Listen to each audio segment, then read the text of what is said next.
Ladies and gentlemen, the President of the United States.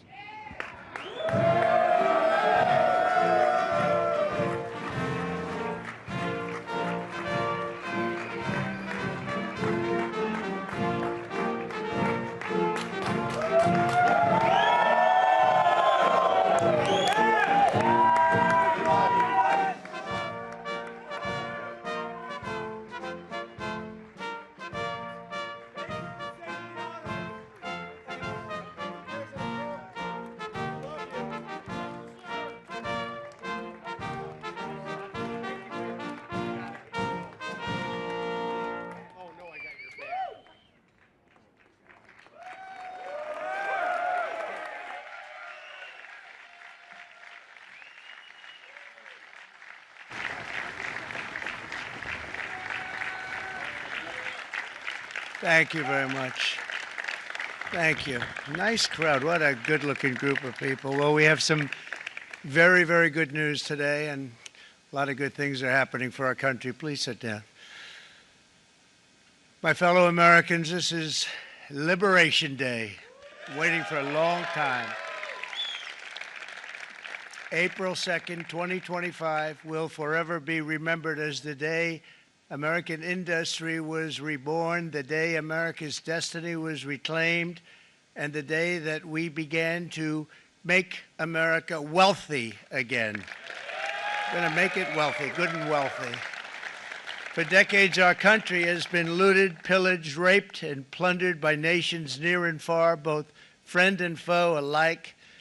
American steelworkers, auto workers, farmers, and skilled craftsmen, we have a lot of them here with us today.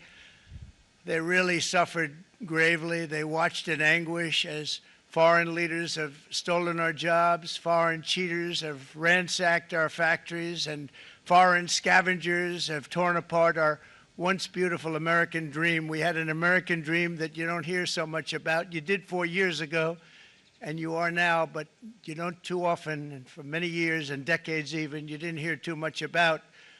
Our country and its taxpayers have been ripped off for more than 50 years, but it is not going to happen anymore. It's not going to happen. In a few moments, I will sign a historic executive order instituting reciprocal tariffs on countries throughout the world. Reciprocal, that means they do it to us and we do it to them. Very simple, can't get any simpler than that. This is one of the most important days, in my opinion, in American history. It's our declaration of economic independence. For years, hardworking American citizens were forced to sit on the sidelines as other nations got rich and powerful, much of it at our expense. But now it's our turn to prosper, and in so doing, use trillions and trillions of dollars to reduce our taxes and pay down our national debt, and it'll all happen very quickly. With today's action, we are finally going to be able to make America great again, greater than ever before.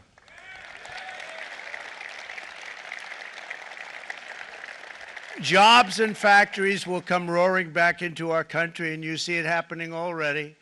We will supercharge our domestic industrial base. We will pry open foreign markets and break down foreign trade barriers. And ultimately, more production at home will mean stronger competition and lower prices for consumers. This will be indeed the golden age of America. It's coming back, and we're going to come back very strongly. We're pleased to be joined on this momentous occasion by Vice President J.D. Vance. J.D., thank you. Thank you. Thank you very much. Where are you, J.D.? No, that wasn't too hard to find.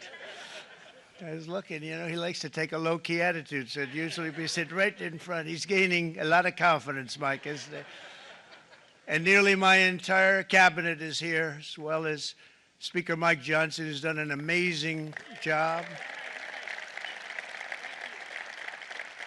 And with the great success we had last night in Florida, we have a majority of 7.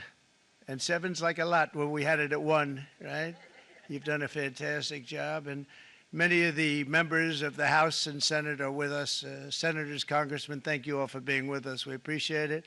For decades, the United States slashed our trade barriers on other countries, while those nations placed massive tariffs on our products and created outrageous non-monetary barriers to decimate our industries. And in many cases, the non-monetary barriers were worse than the monetary ones. They manipulated their currencies, subsidized their exports, stole our intellectual property, imposed exorbitant VAT taxes to disadvantage our products, adopted unfair rules and technical standards, and created filthy pollution havens. They were absolutely filthy, but they always came to us and they said, we're violating, we should pay for it.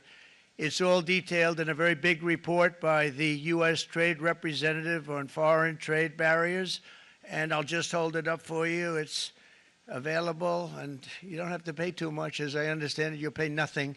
It's a lot of work for something, actually, because it's a special book. It's very, frankly, it's very upsetting when you read it, when you see what people have been doing to us for 30 years. This all happened with no response from the United States of America, none whatsoever. But those days are over. Let me offer just a few examples of the vicious attacks our workers have faced for so many years. The United States charges other countries only a 2.4 tariff on motorcycles. Meanwhile, Thailand and others are charging much higher prices, like 60%. India charges 70%. Vietnam charges 75%, and others are even higher than that. Likewise, until today, the United States has for decades charged a 2.5 tariff. Think of that, 2.5% on foreign-made automobiles. The European Union charges us more than 10% tariffs, and they have 20% VATs, much, much higher.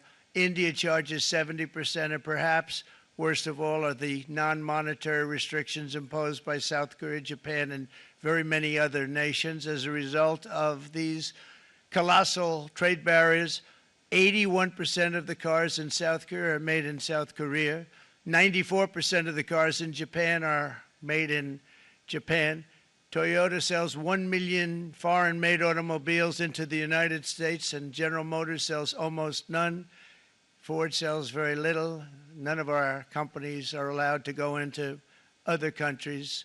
And I say that, friend and foe, and in many cases, the friend is worse than the foe in terms of trade. But such horrendous imbalances have devastated our industrial base and put our national security at risk. I don't blame these other countries at all for this calamity. I blame former presidents and past leaders who weren't doing their job. They let it happen, and they let it happen to an extent that nobody can even believe. That's why, effective at midnight, we will impose a 25% tariff on all foreign-made automobiles.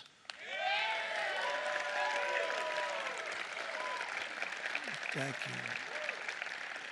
Brian, I'd like to have you come up here for a second, okay?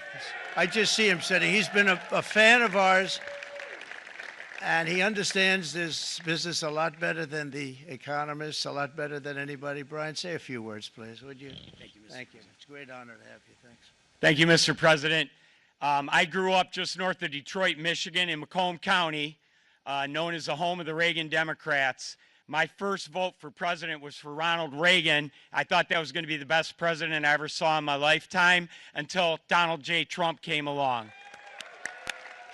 I have watched my entire life, I have watched plant after plant after plant in Detroit and in the Metro Detroit area close. There are now plants sitting idle. There are now plants that are underutilized, and Donald Trump's policies are going to bring product back into those underutilized plants. There's going to be new investment. There's going to be new plants built.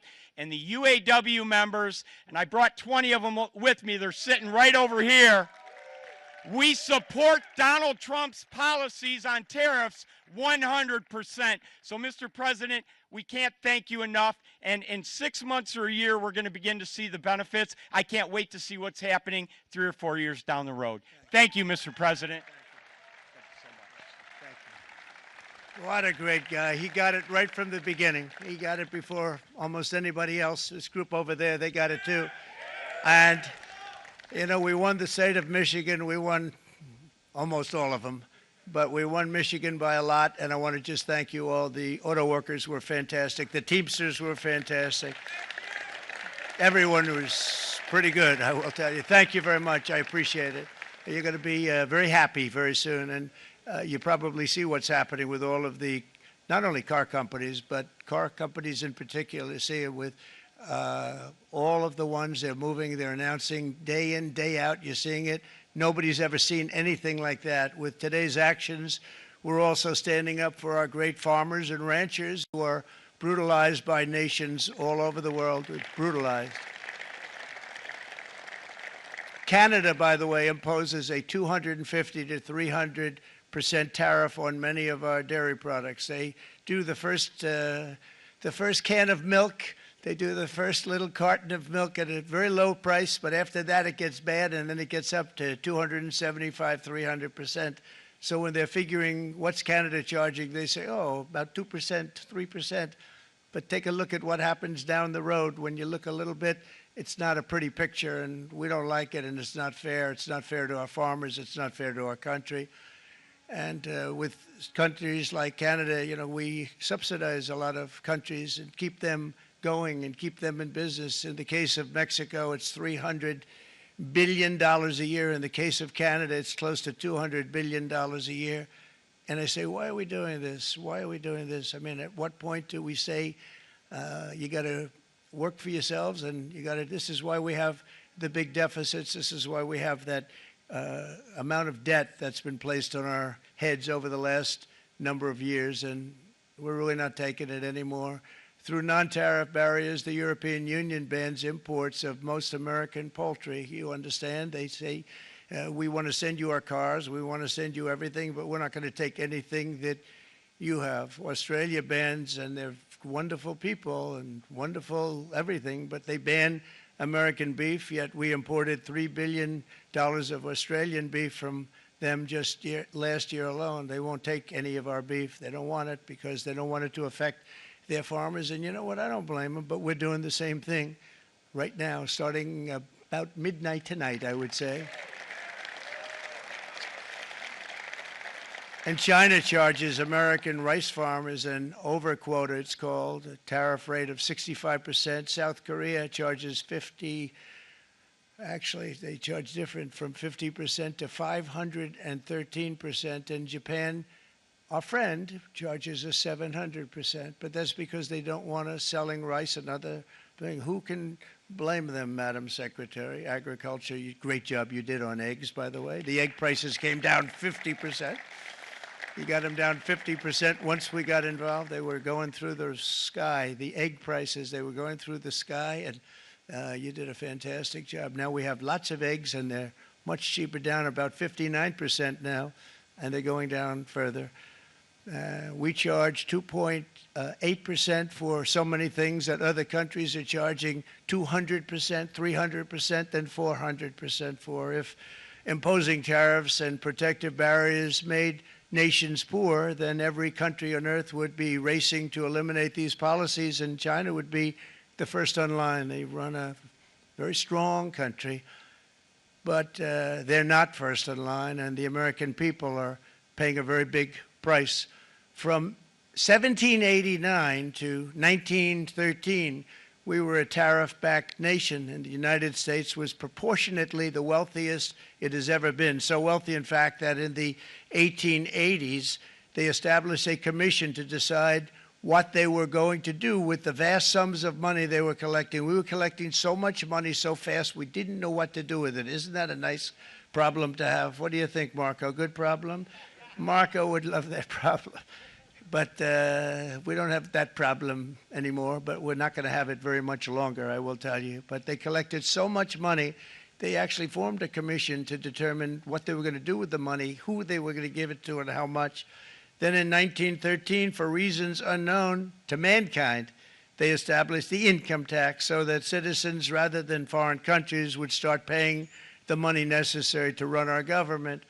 Then in 1929, it all came to a very abrupt end with the Great Depression, and it would have never happened if they had stayed with the tariff policy. It would have been a much different story. They tried to bring back tariffs to save our country, but it was gone. It was gone. It was too late. Nothing could have been done. It took years and years to get out of that depression, far longer than even FDR had that office right over there for a long period of time.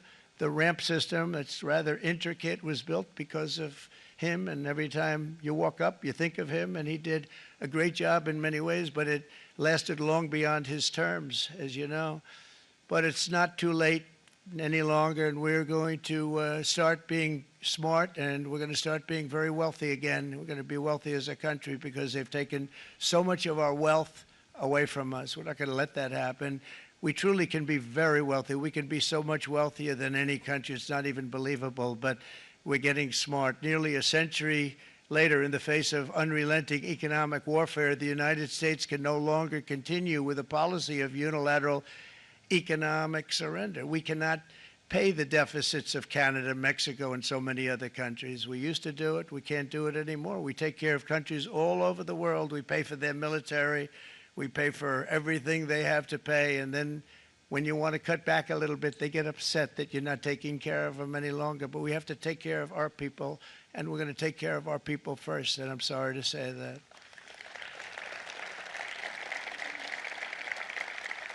And today we're standing up for the American worker, and we are finally putting America first.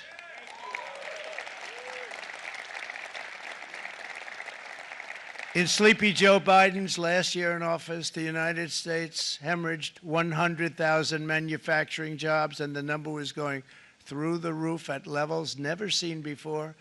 And our trade deficit reached a record $1.2 trillion, which is unheard of. Since the beginning of NAFTA, the worst trade deal ever made, it was a horror show. I was able to terminate it. They all said you'd never be able to get it out. We had to get approval from Congress to get it terminated. We had to live with that deal. It was the worst deal, worst trade deal ever made by far. But since the very beginning of NAFTA, our country lost 90,000 factories. Think of what that is, 90,000.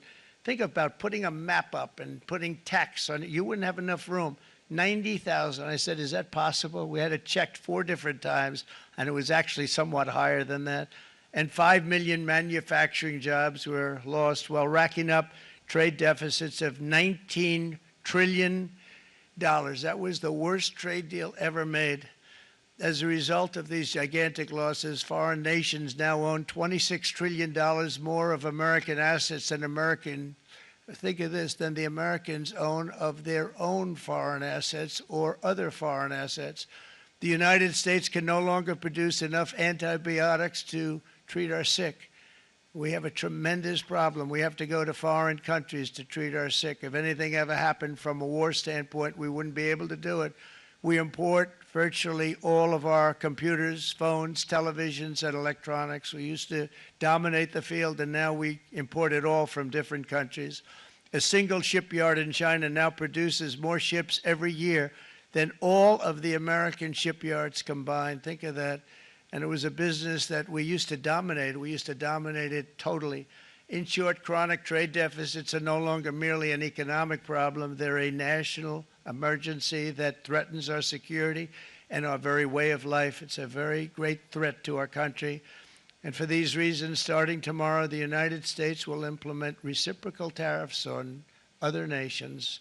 It's been a long time since we even thought of that. We used to think about it a lot. We didn't think about it for many decades, and you see what's happened. For nations that treat us badly, we will calculate the combined rate of all their tariffs, non-monetary barriers, and other forms of cheating. And because we are being very kind, we're kind people, very kind. You're not so kind when you got ripped off with your salaries. My auto worker friends and my Teamster friends and all of the unions that typically voted Democrat, they're not voting Democrat anymore because worker, whether union or non-worker, they're for the Republicans now. That's what happened. But we will charge them approximately half of what they are and have been charging us. So The tariffs will be not a full reciprocal. I could have done that, yes, but it would have been tough for a lot of countries who didn't want to do that. I'd like to see the chart if you have it. Could you bring it up, Howard? This is our great Secretary of Commerce, Howard Lutnick. Thanks, Howard. So if you look at that, China, first row, China, 67%. That's tariffs charged to the USA, including currency manipulation and trade barriers. So 67%, I think you can, for the most part, see it. Those with good eyes, with bad eyes. We didn't want to bring, it's very windy out here. We didn't want to bring out the big charts because it had no chance of standing. Fortunately, we came armed with a little smaller chart. So 67%, so we're going to be charging a discounted reciprocal tariff of 34%. I think, in other words, they charge us, we charge them less, so how can anybody be upset? They will be, because we never charge anybody anything, but now we're going to charge. European Union, they're very tough, very, very tough traders. You know, you think of European Union, very friendly. They rip us off. It's so sad to see. It's so pathetic. 39%, we're going to charge them 20%, so we're charging them essentially half. Vietnam, great negotiators, great people. They like me, I like them. The problem is they charge us 90%. We're going to charge them 46% tariff. Taiwan, where they took all of our computer chips and semiconductors. We used to be the king, right? We were everything. We had all of it. Now we have almost none of it, except the biggest company is coming in. We're going to end up with almost 40%. Lee Zeldin's working to get their approvals. And it's an amazing company. Mr. Wei, of one of the great companies of the world, actually. They're coming in from Taiwan, and they're going to build one of the biggest plants in the world, maybe the biggest for that. But 64%, we're going to charge them 32%. Japan, very, very tough, great people. And again, I don't blame the people for doing it. I think they're very smart in doing it. I blame the people that sat right in that Oval Office, right over there, right behind the Resolute desk or whichever desk they chose. Japan, 46%. They would charge us 46%, and much higher for certain items like cars, you know, little items like cars. 46%, we're charging them 24%. India, very, very tough, very, very tough. The Prime Minister just left. He's a great friend of mine, but I said, you're a friend of mine, but you're not treating us right. They charge us 52%. You have to understand, we charge them almost nothing for years and years and decades. And it was only 7 years ago when I came in, we started with China and charged them. We took in hundreds of billions of dollars from China in tariffs. And they understood, honestly. President Xi understood. He said, look, I understand. And the other countries, and they all understand.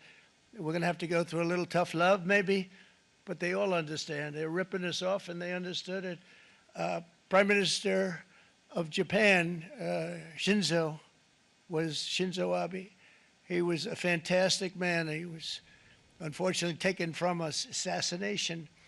But I went to him and I said, Shinzo, we have to do something. Trade is not fair. He said, I know that, I know that. And he was a great gentleman. He was a fantastic man, but he understood immediately what I was talking about. I said, Shinzo, we have to do something. He said, I know that.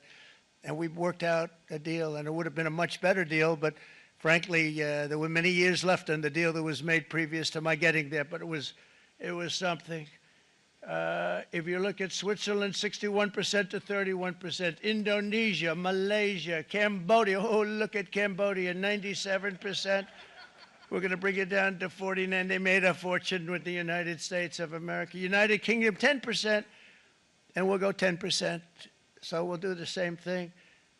South Africa, 60%, 30%, and they've got some bad things going on in South Africa. You know, we're paying them billions of dollars, and we cut the funding because a lot of bad things are happening in South Africa. The fake news ought to be looking at it. They don't want to report it. Brazil, 10%, 10%. Bangladesh is 74%. So you see what's going on. Pakistan, 58%. Sri Lanka, 88%. So what we're doing is we're taking Not the full. We could take the full 88%. Thanks a lot, Harold. He's doing a very good job. How's he doing, all right? I think you better take it with you. It's not going to last very long. He's going to put it, it's going to follow you down with the wind. I brought a hat just in case it got too windy, but here, would anybody like a hat? I'm not giving it to a cabinet. I'm giving it to the auto workers. Come here.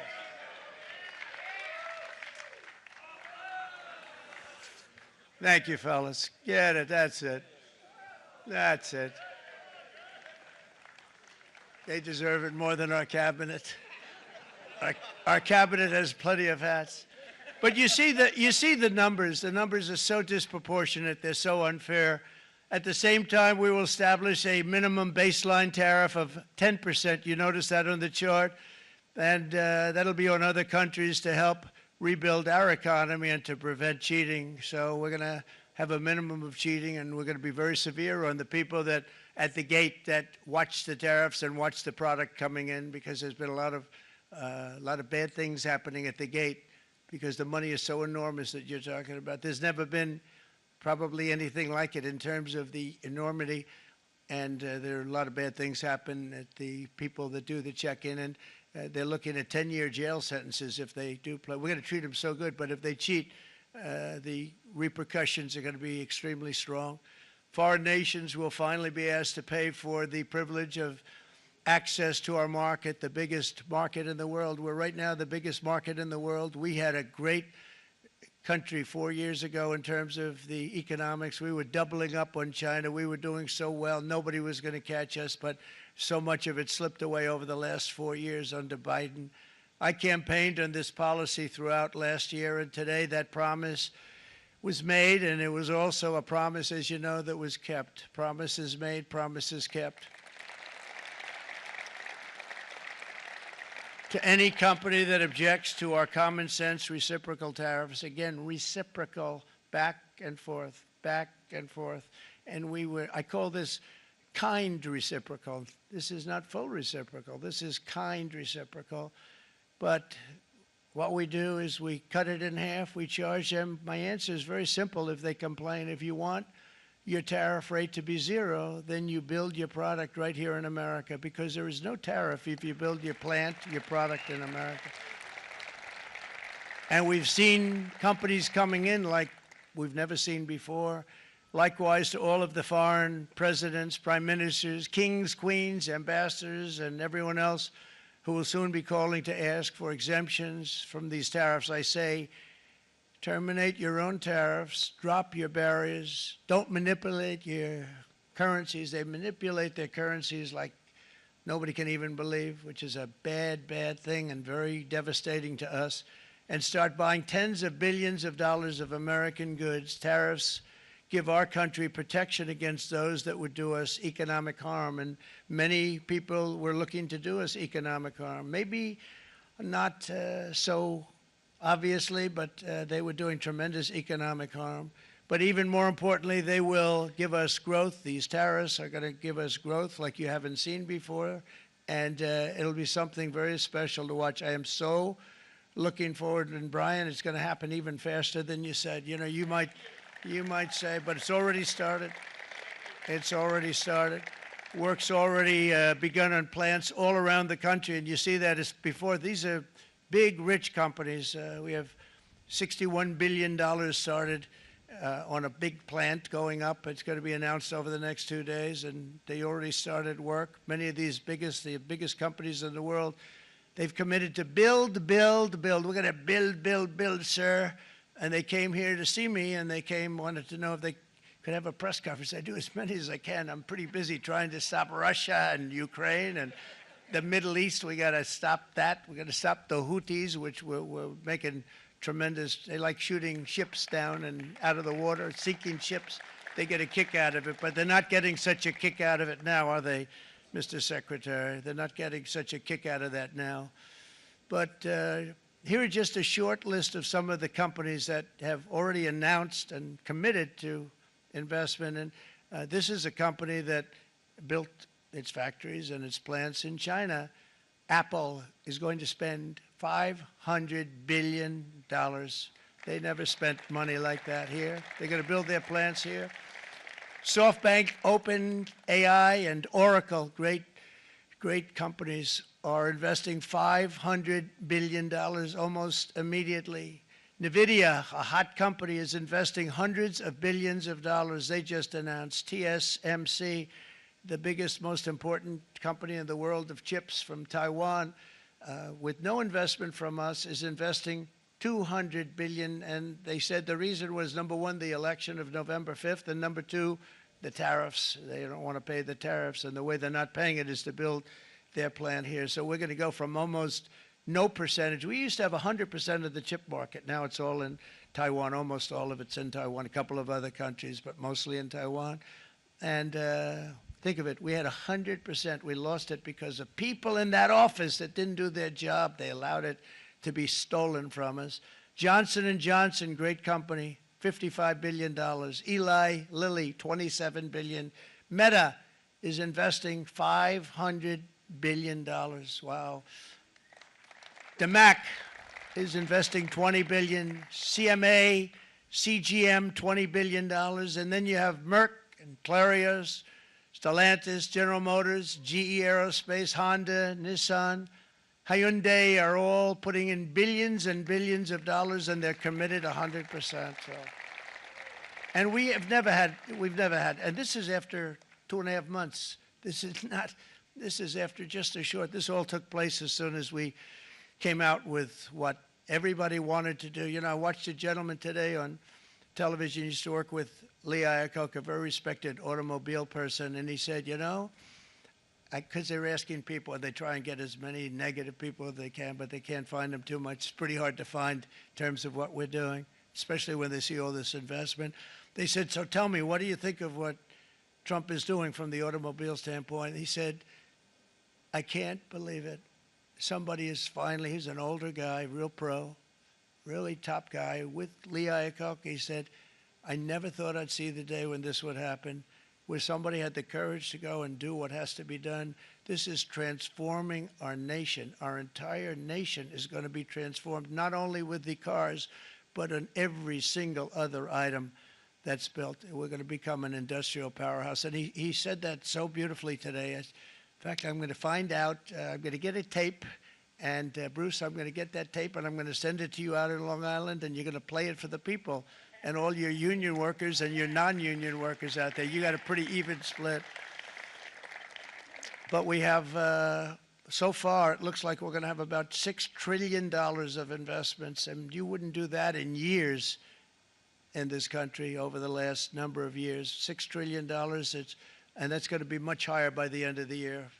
And think of what $6 trillion is. You wouldn't have even a small percentage of that under this other system. We're going to be an entirely different country, and it's going to be fantastic for the workers. It's going to be fantastic for everyone. There will never have been a transformation of a country like the transformation that's already happening in the United States of America. It's an incredible thing to watch, and it's incredible to meet with the top people, people that you read about, very wealthy people, or people that are great managers and executives and presidents of big public companies, and to watch the enthusiasm they have now that they didn't have. They gave up on our country. They went to foreign countries and they built. Companies are pouring into our country at levels never seen before, with jobs and money to follow, and it's really beautiful. In the coming days, there will be complaints from the globalists and the outsourcers and special interests and the fake news. Always, the fake news will always complain. But never forget, every prediction our opponents made about trade for the last 30 years has been proven totally wrong. They were wrong about NAFTA. They were wrong about China. They were wrong about the Trans-Pacific Partnership, which would have been a disaster if I didn't terminate it. If I didn't terminate that, United Auto Workers, you would have had no jobs in this country. You would have had no jobs. It was all going to other countries. In my first term, they said tariffs would crash the economy. Instead, we built the greatest economy in the history of the world. And again, I have great respect for President Xi of China, great respect for China, but they were taking tremendous advantage of us, and I commend them for that. I say, hey, if you can get away with it, that's okay. But, you know, they understand exactly what's happening, and they probably, most of them are saying it's about time they did something, but, and they're going to fight, and they're going to fight fair. Everyone's going to fight. You know, it's like, I say to the leaders, look, you got to take care of your country, but we have to start taking care of our country now. We can't do what we've been doing for the last 50 years. From the day of my election, the stock market went up in my first term 88%, with NASDAQ going up 155%, more than any president has ever had in any term in office, by far. And I think we're going to blow that away. And maybe the numbers won't show, but I think they're going to show much better than even those numbers. But what you're going to see is you're going to see activity, that empty, dead sites, factories that are falling down. Those factories will be knocked down, and they're going to have brand new factories built in their place. They're not only talking about renovating, they're talking about brand new, the best anywhere in the world, the biggest anywhere in the world. I have a friend who builds car plants, and I said, I want to see the biggest and the best. He said, well, we have to go to Mexico. I said, no, I want to see it in the United States. He said, we're not building them in there. This is a year and a half ago during the campaign. He said, we're not building it. You'd have to go to Mexico. When I was starting to decide to run, and I went to #1 in the polls very rapidly, I want to say, like let's say in the first hour, and then shortly thereafter, it looked like I was going to win, and the fake news was saying, "Oh no, don't do this." What they don't know is if I didn't win, they would have really been in trouble, because nobody wants to read them anyway. But I tell you what, when it looked like I was going to win, I announced that I was going to be doing exactly what we're talking about today. Great consistency, actually, because I've been talking about it for 40 years, but because I saw what was happening 40 years ago. If you look at my old speeches when I was young, very handsome, my old speeches, and that people would say, I'd be on a television show, I'd be talking about how we were being ripped off by these countries. I mean, nothing changes very much. The only thing that changed were the countries, but nothing really changes. But it's why it's such an honor. It's such an honor to be finally able to do this. If you look at China, I took in hundreds of billions of dollars in my term, hundreds of billions. They never paid 10 cents to any other president, and yet they paid hundreds of billions, so much so that Biden couldn't do anything. They wanted to try and terminate it because he had a very special relationship with China. You know what the relationship was? He had a special relationship. But the numbers were so big, that they couldn't do it. So they did ease it up. They did things that they shouldn't have done. They made it a lot more comfortable for them, but they couldn't do it because the numbers were hundreds of billions of dollars, and I did that. And we were on our way to doing something like incredible. And then we had a very bad election happen, a very bad election. A lot of bad things happened. So when I said we got to do it again, I said we have to make it too big to rig. And we made it too big to rig, and we won in records. And it was a monumental win. And it was such an honor to see so many of you, like Brian and your friends, here with us to celebrate, and to more importantly celebrate what we're doing, because that wouldn't be a full celebration if we didn't do this. Because this will be an entirely different country in a short period of time. It'll be something the whole world will be talking about it. The critics made the very tired predictions earlier this year, but in February, core inflation dropped to the lowest rate in 4 years. And the price of eggs, as you know, just in a month and a half, we were there for 4 weeks. And the first week, I got blamed for eggs. I said, I just got here. They said eggs have gone up at like 250%, and you can't get eggs. And they were going crazy. And I said, I just got here. And then we got to work on eggs, and we got to work on everything. And our great Secretary of Agriculture, you did a fantastic job. Brooke Rollins, she did a fantastic job. And as I said before, the price of eggs dropped now 59%, and they're going down more, and the availability is fantastic. They were saying that for Easter, please don't use eggs. Could you use plastic eggs? I said, we don't want to do that. We want to, and you really came through. It's an amazing job. Thank you very much, Brooke. You did great. But likewise, an old-fashioned term that we use, groceries. I used it in the campaign. It's such an old-fashioned term, but a beautiful term, groceries. It sort of says a bag with different things in it. Groceries went through the roof. And I campaigned on that. I talked about the word groceries for a lot. And energy costs now are down, groceries are down, gasoline is way under $3, and people are beginning to be able to buy things and live again. We brought prices way down. We created 10,000 already in a few weeks, new manufacturing jobs, and it was that took place in 1 month, numbers that they haven't seen in a long time. We had virtually no inflation under my term. We had virtually no inflation for 4 years. But after transitioning over to Sleepy Joe, it went from almost non-existent to the highest in the history of our country. They had the highest inflation in the history of our country, brought up by energy and bad spending and bad policy, and a lot of bad things happened. How about allowing millions and millions and millions of people to pour into our country with open borders, where it's so sad to see even now. And I see our great secretary you have done. Stand up, please, Christy. Stand up. Christy Noem. And Tom Homan. These people are doing a great job, but gotten them out in records. We have problems with judges that don't want them to go out. They want Tren de Aragua, and they want MS-13, the most vicious gangs ever. Nobody's ever seen anything like it. Absolute killer gangs. They kill people. They don't even think about it. And we put them out, and we have judges now, radical left judges that they don't want them to go out. They want them to even be brought back. Let's bring them back. You've done a fantastic job, and please thank everybody. Homeland Security, thank everybody. Appreciate it. And we now have a border that's the best border that we've ever had, even better than it was my first term. My first term we did good, but this one we really specialized in. We've done really well. And we had records then. We had the best, safest border. 4 years ago, we had the best border there ever was. And now we have, you've actually matched it and done even better. And we're going to get it down the right way. And we want people, by the way, to come into our country, but we want to come in through a legal process. We want them to come in legally. We need more people. We need people to run these plants and to help the auto workers and the Teamsters and the non-union people and everybody else. But we need people, and the farmers.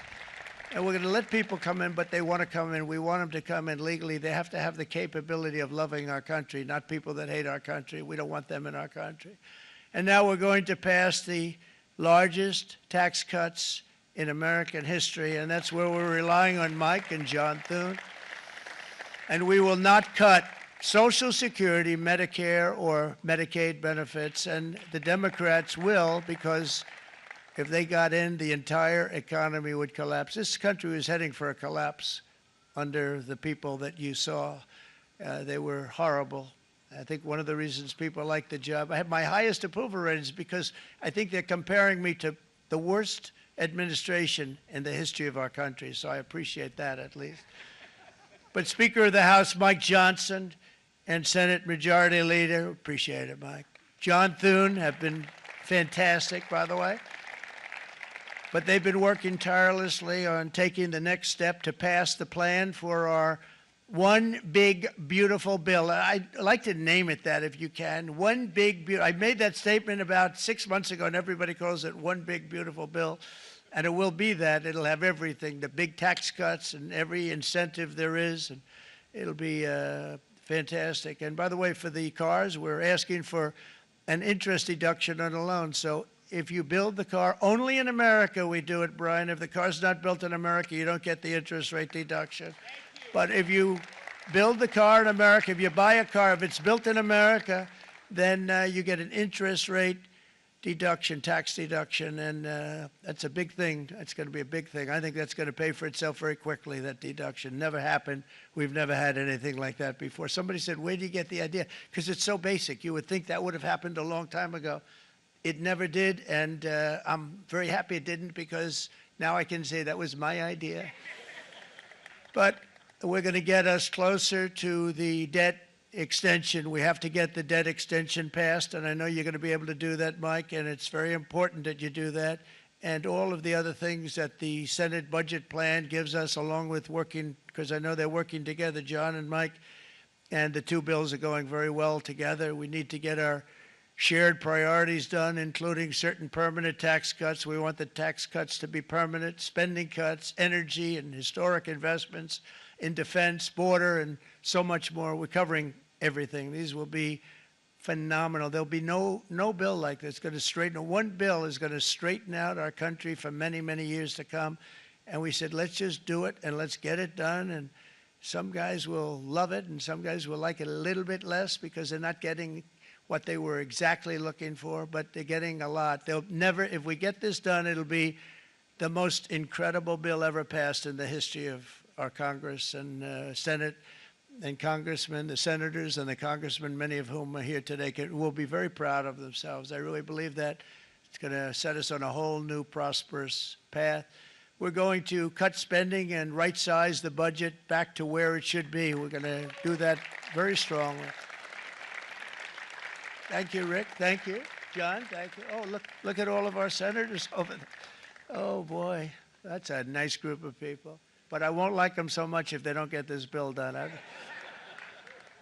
That's a great group. And Congressman, thank you very much. I appreciate it. Tremendous people. The Senate plan is my complete and total support, and the House plan likewise is very similar. They're moving along pretty much at the same clip, and as soon as you're ready, you'll show it to me, and I'm sure it'll have my support, Mike. Every Republican congressman and senator must unify. We have to unify. We can't be separated. We have to get it done. We have to get absolutely everything we can, and we have to take care of the American people. That's the only thing that matters. We have to take care of the American people first. We need to pass this bill immediately, get it done, including debt extension. From this day on, we're not going to let anyone tell us that American workers and families cannot have the future that they deserve. We're going to produce the cars and ships, chips, airplanes, minerals, and medicines that we need right here in America. The pharmaceutical companies are going to become roaring back. They're coming roaring back. They're all coming back to our country because if they don't, they got a big tax to pay. And if they do, I'll be very happy, and you're going to be very happy, and you're going to be very safe. We're going to build our future with American hands, with American heart, American steel, and we're going to build it with American pride like we used to. We're approaching our 100th day as president and have been given credit by a lot of people, actually, even some of the fake news. Can you believe it? Which in this case hopefully isn't fake, for having done more in that time than any other administration in the history of our country in the first 100 days. I think we've had an amazing, in terms of what we've done, what we've gotten accomplished. I'd like to see if we can get that war ended and another war from not starting in the Middle East. We have to get Russia. They're losing 2,000 on average, 2,500 people a day, young people, soldiers, Russian. Think of that. 2,500 through some days, but on average, probably over about a 1 week period, it's 2,712, they say. They're losing those soldiers. They're dying. They're being decimated. And they're not from our country, but they're from other countries, but they're human beings. They're from Russia. They're from Ukraine in this period, most of them. And we're going to get it stopped. It's a senseless war that would have never happened if I was president, and it shouldn't be allowed to go on. And I think we're being given good cooperation by Russia and by Ukraine, but we have to get it stopped. It's humanity. It's humanity. It's a terrible thing. This will be a very big moment. I think you're going to remember today. It's going to be a free nation that we're dealing with. We're going to have a very free and beautiful nation. It's going to be Liberation Day in America, and it's going to be a day that hopefully you're going to look back in years to come and you're going to say, you know, he was right. This has turned out to be one of the most important days in the history of our country. God bless you and God bless America. Thank you, everybody. Thank you very much. Thank you. Thank you very much.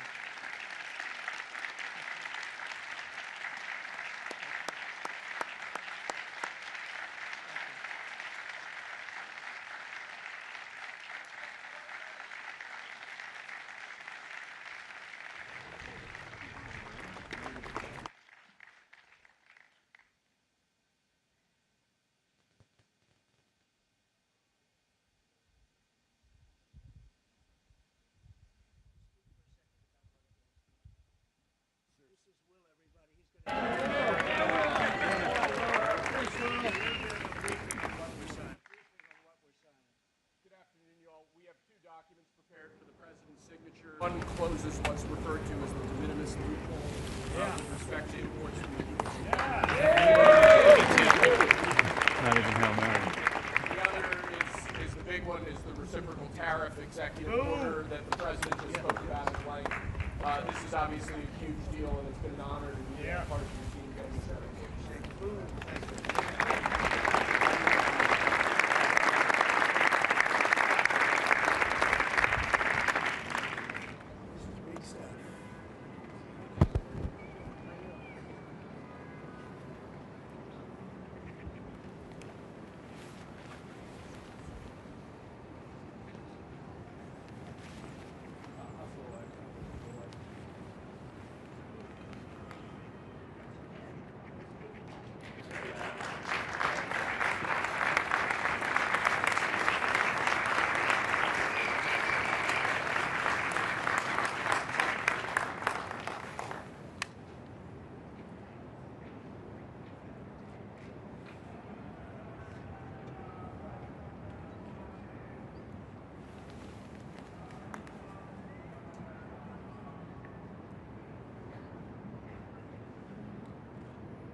Mr. President, what will you do if the EU or other countries retaliate? Mr. President, any news on TikTok?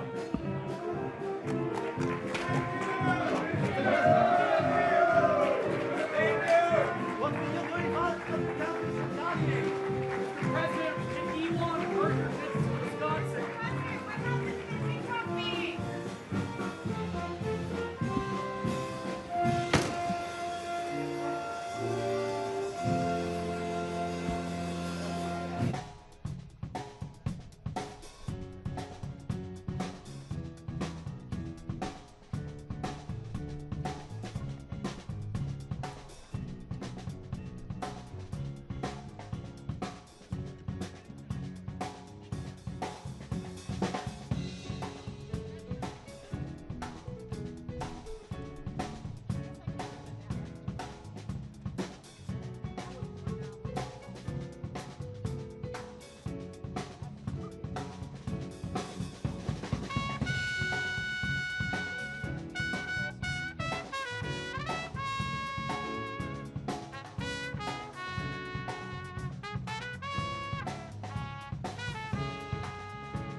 Mr. Secretary, what's the rate for Russia? There's no Russia out there. There's no Russia out there.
और cord भी है ये cordless है क्या? 20% was basically there was a scenario. 5% was the scenario that we heard in which President Ursula von der Leyen talking about just 24 hours ago, saying that Europe would have to react or retaliate. I've heard from the source that if the number had been lower, if that baseline 10% tariff had been what had been hit with, potentially they might have let it slide. But this now bigger number of 20% will likely cause some kind of retaliation. Of course, the EU has hinted at that previously. They mentioned about putting a tariff on bourbon from the United States at 50%. Famously, not all tax bourbon at 50%, where it's put a 200% tariff on wine and champagne. So we could see the beginning of some rumblings here. Of course, this is a very tense and delicate process between the EU and the United States, because of course the war in Ukraine is still going on, and the United States is a pivotal partner and a pivotal role in the negotiation and hopefully ceasefire agreement that they will be trying to put in the next couple of weeks. So the numbers really What you call them? Don't talk. What was what you think it was?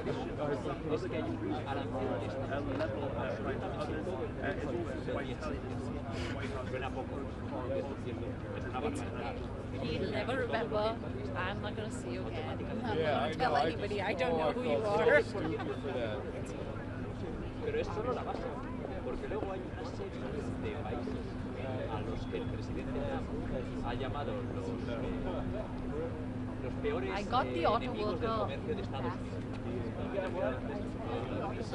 Entre ellos, dice que es un país de hecho figura como la segunda de la Unión Europea como bloque que impone las trabas al comercio del 39%.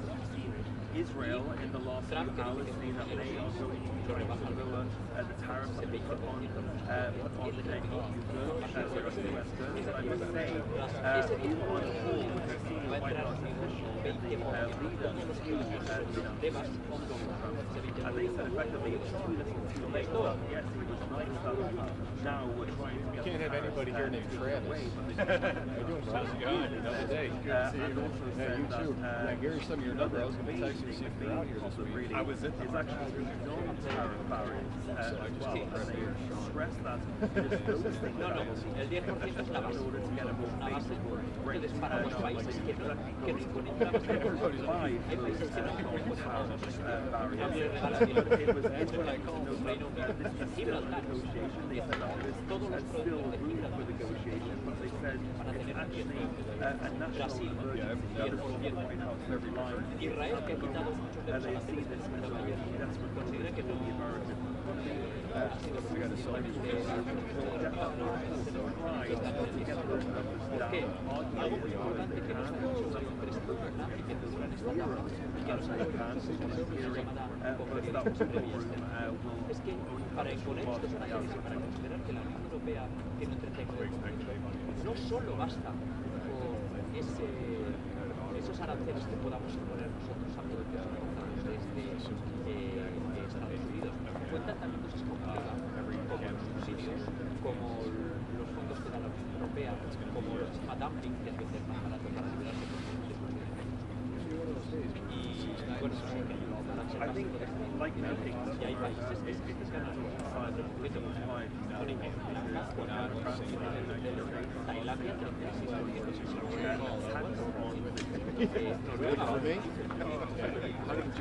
países que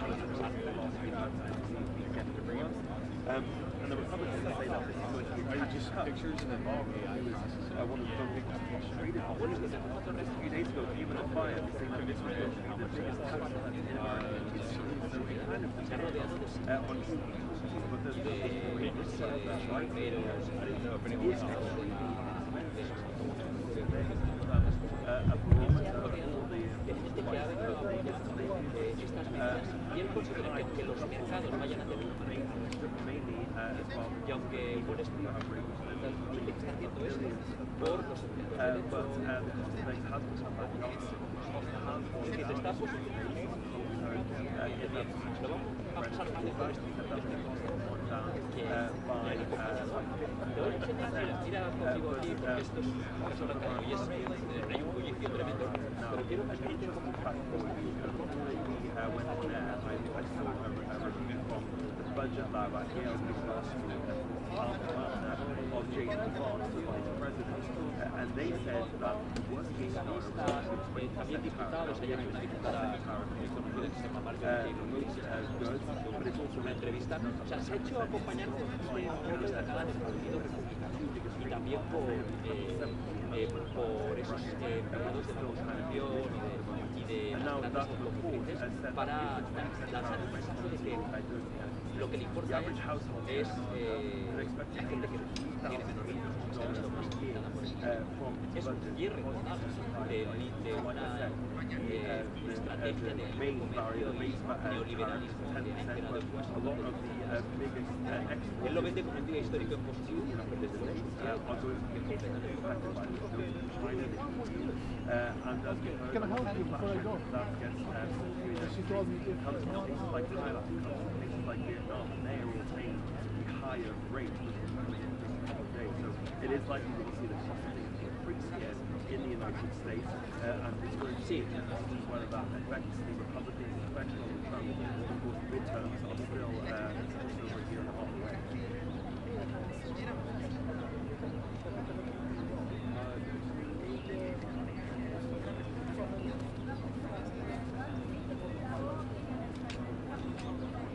Desde luego es importante que entiendas que él no está escuchando a los mercados.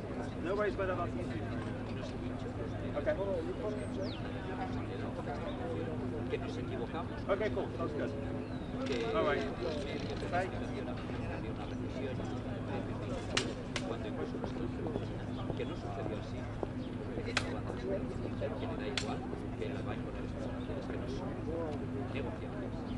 Ese 10% que vaya después añadido a ellos no va a ser que le dé igual lo que haga. Esto corrimos en el riesgo de que haya seriamente que no haya una recesión a la práctica. Pero es que también hay asesores de Trump que dicen que con la recesión lo hemos hablado otra vez. Sobre lo de Elon Musk, lo ha publicado el medio político, lo ha desmentido la portavoz de la Casa Blanca. Yo estas noticias con fuentes anónimas que publican medios aquí, las cogería con pinzas, porque Elon Musk, como empleado especial del gobierno federal de Estados Unidos, solo puede trabajar sin ser confirmado por el Senado. Eso es la ley que se sabía. Y él ya dijo que se iba a ir cuando el proceso estuviera acabado, y él lo considera acabado en 2026. 250 de Estados Unidos y él quería marcharse. No creo que haya ningún cambio grande sobre la que pasa.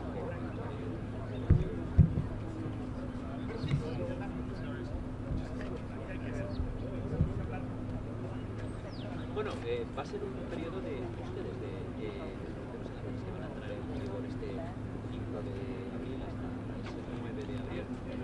Algún margen de maniobra va a haber, pero desde luego ese 20% para el no es muy diferente. También es importante destacar cómo nos afecta a España esto, porque España tiene déficit comercial con Estados Unidos. España compra más a Estados Unidos de lo que le vende, por lo tanto tendríamos que estar exentos de todo esto, ¿no? Pero aquí está.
faculty is ready to teach tonight.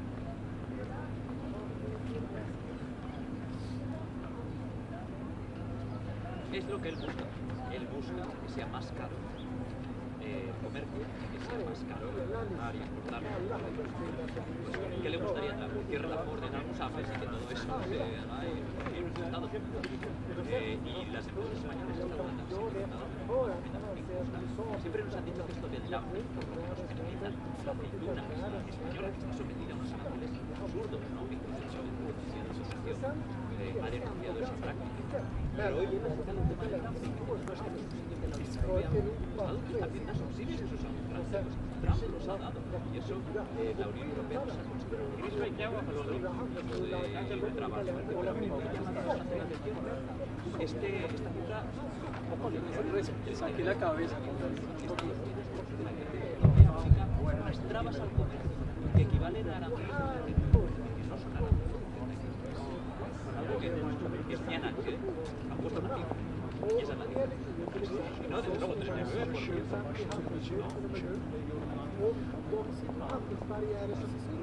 ¿cuánto valen unos levis en cualquier tienda? Te lo digo yo, cualquier producto típicamente americano cuesta lo mismo. Igual te cuesta 15 euros más caros en una tienda española que en México. O sea, arriba han contado todo, mi Pau.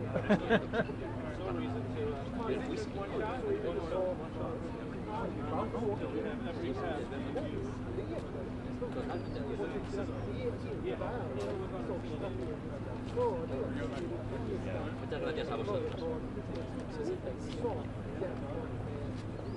Has visto que he intentado mostrarlo, espero que no haya quedado muy cutre. No, o sea, solo o sea, cuando habla el presidente Trump no puede salir Carolina. No, porque imagínate el presidente hablando.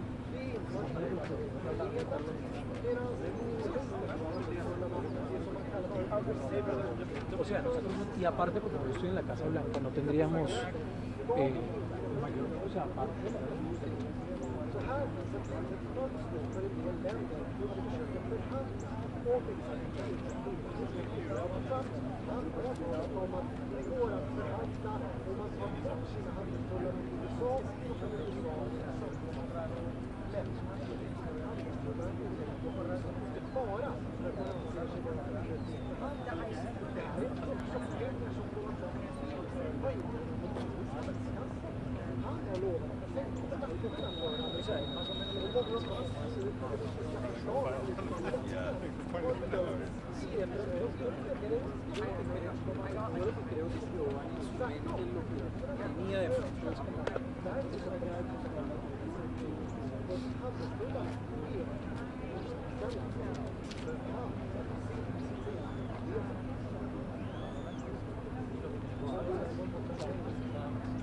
Pues porque evidentemente, imagínate, primero acaba de hablar y segundo no hay nadie más. O sea, el único que ha pasado por acá es el sal de la frontera tampoco, pero no es de este tema. Los secretarios, o sea, Messi, Ace, absolutamente todos están con Trump, se guardaron con Trump y ya está. Y ellos no, pues obviamente no salen a hacer los famosos gaggles que hacen aquí afuera hablando. Me preocupa un poco la cosa,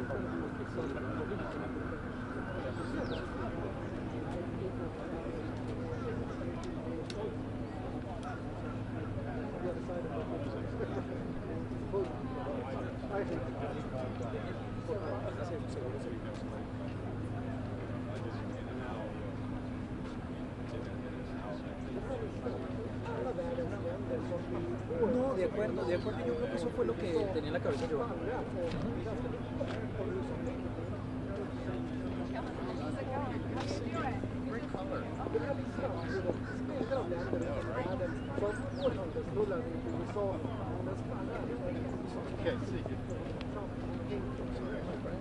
How are you? Very good to see you. Nice to see you too. Are you greeting? Okay.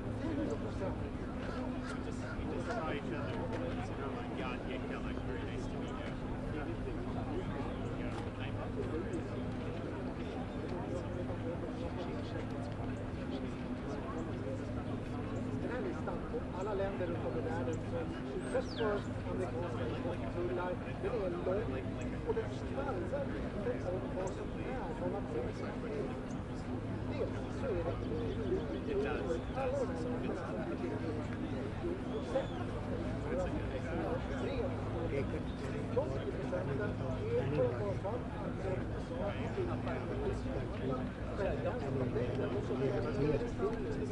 Sí le da una perspectiva muy buena de todo lo que pasó.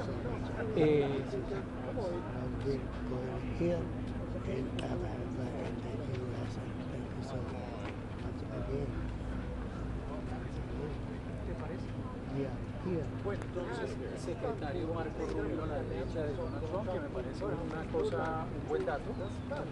Al lado de Trump, cerca, todo el mundo.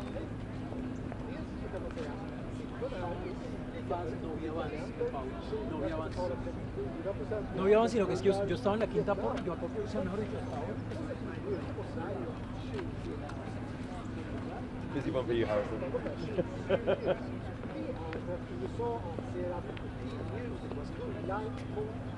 Mi Pau, entonces, por ahora, es con la explicación, como el evento.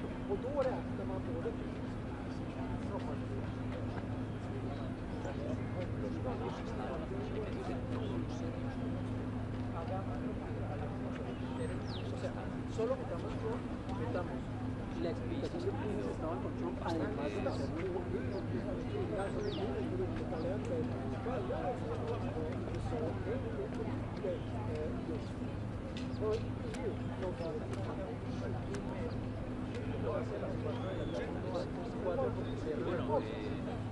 lo hace el 2 porque el primero, él dice, él tiene una teoría y es que era April Fools o el día de los...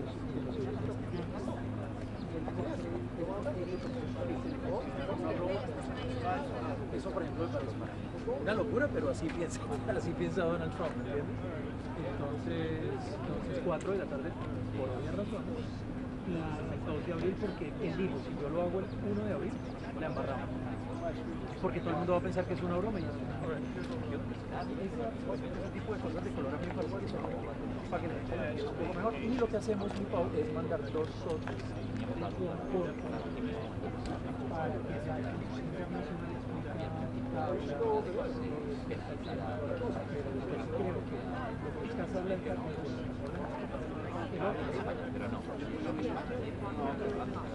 que no está porque tiene muy bueno.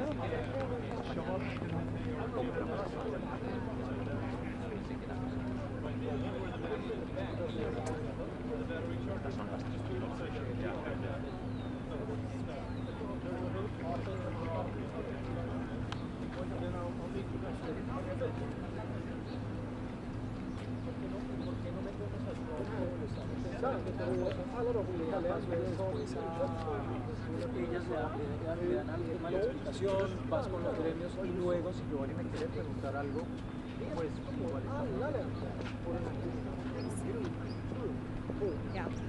igual igual podemos hablar con Giovanni.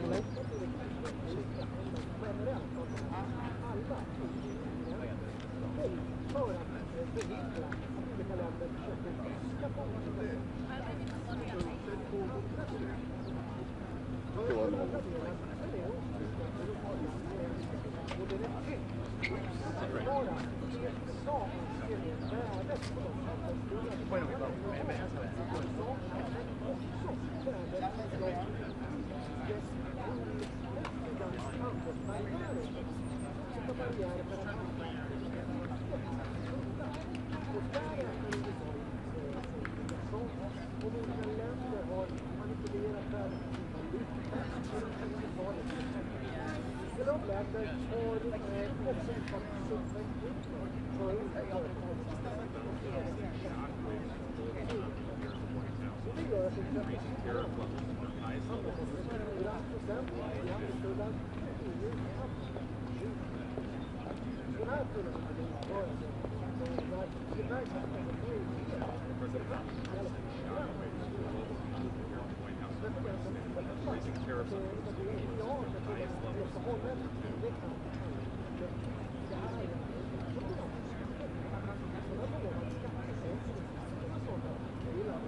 President Donald Trump sent shockwaves on global economy here at the White House on Wednesday, raising tariffs on goods to the highest level.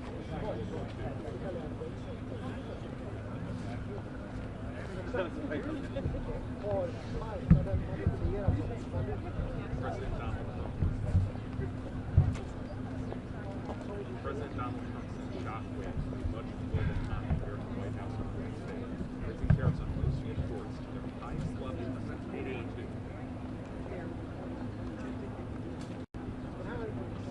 Alla länder så drabbas av handelsbudgeten som är låg och den innehåller en handel som är dels så innebär den alla de här rörelserna så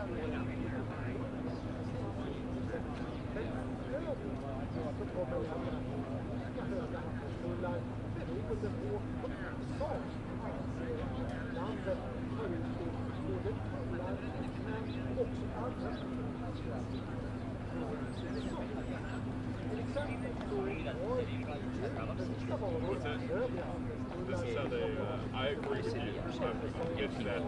Y luego el adicional es el 20%.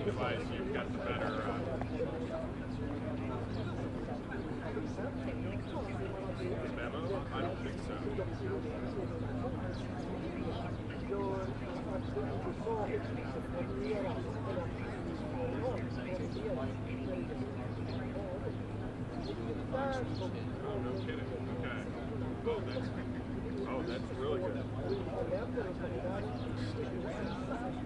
Got it. Yeah. I've been using I'm hearing it with Black Magic on my phone when I've had to do.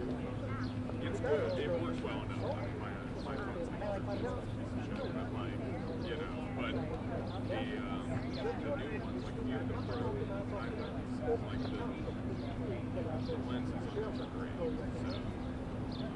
the nice thing about the Black Magic is it's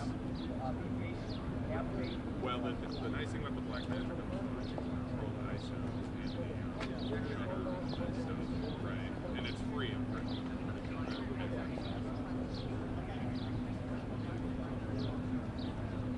Yeah, I agree.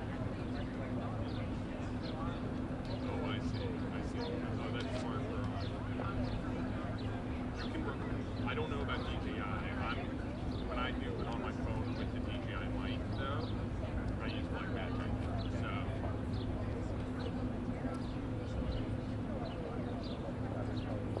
Yes. Oh, no. You're totally. I mean, very beautiful, right? We're all finding out more technology. Yeah. How is everything? I'm good. Good to see you. When did you arrive? Last week on Tuesday to New York. I am. I'm very You like New York City? I don't know.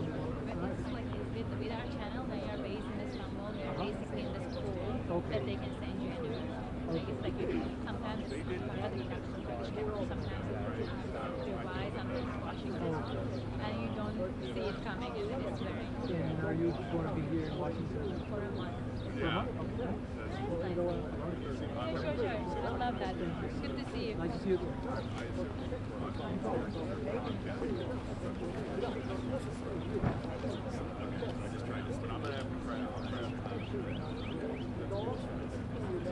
I have that. I just didn't. My boss is like, they wanted the account. They don't want it on the. Yes. I picked your man.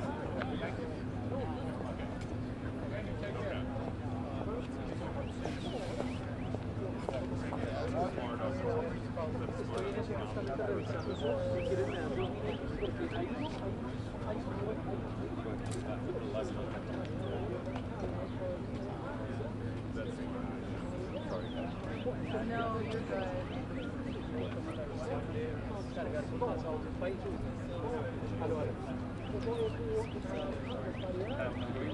I'm Mike from doing my lifestyle.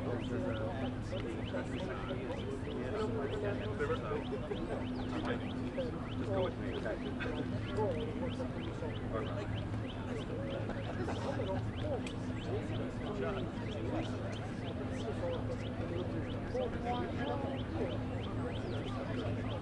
President Donald Trump. raising tariffs to the highest level.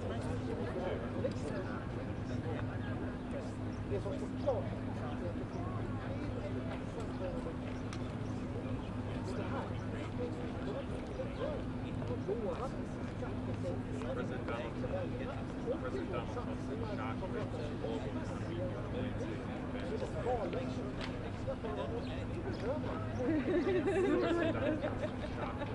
You're like, why am I so why hanging out? President Donald Oh, okay. President Donald Trump said shock waves to the global economy raising tariffs to the highest level.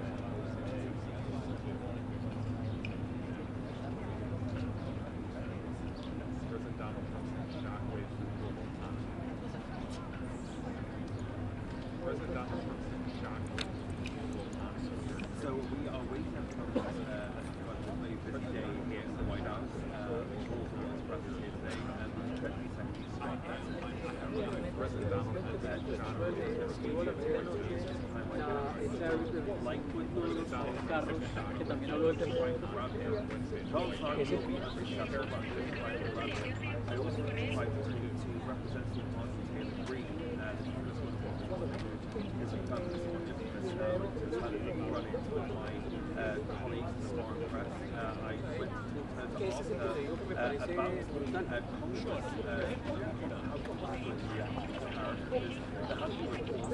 Ajá, si nos lo imponen a nosotros, nosotros and their local economies. I went to ask her if I could speak to her, and she said that she's now no longer speaking to anybody from the foreign press. So the immediate reaction on the White House drive, nothing at the moment, we're hoping to get the type of session later on. But yes, it is important to note in terms of the clarification for these tariffs that Canada and Mexico have outside of the wider group of the White House has been forward the 20% tariffs, which are affecting most countries in the world, and there's an additional reciprocal tariffs on top of that 10%, which are going to be impacting the 60 or so nations that the White House needs to resolve the world's defenders. Among that is, of course, the European Union, an extra 10% tax on top of the baseline 10% for the EU. I've been speaking to spokesperson for Ursula von der O sea, el color al final. Bueno, perfecto, me parece.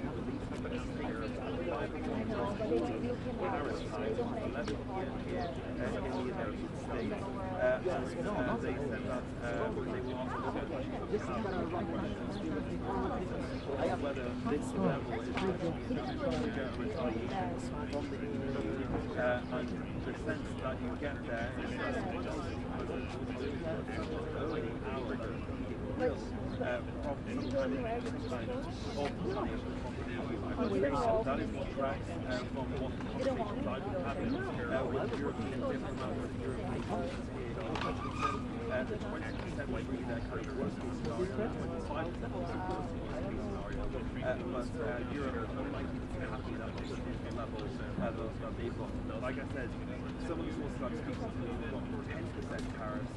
They say that this is a good starting point. They say that negotiations are still ongoing, that everything is still on the table, and they're hoping to drive that 10% down. Some of them even looking for a trade deal to be able to get a good and fair trade between the countries.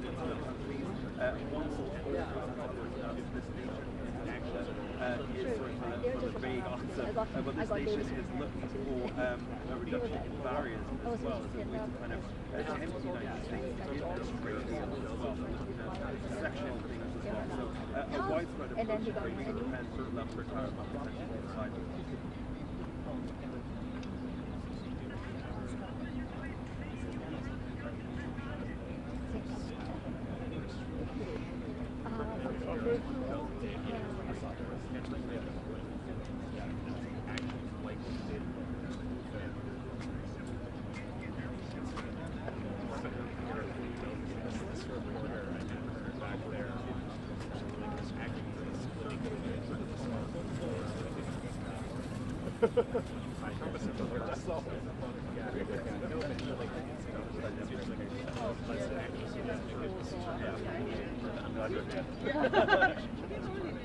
Yeah, he was down. He went down there like 10 minutes ago. I don't see anyone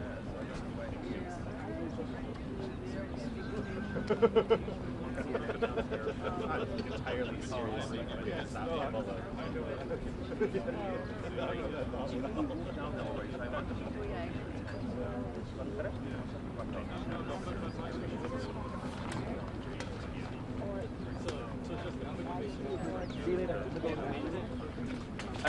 Von der Leyen speaking at 5 a.m.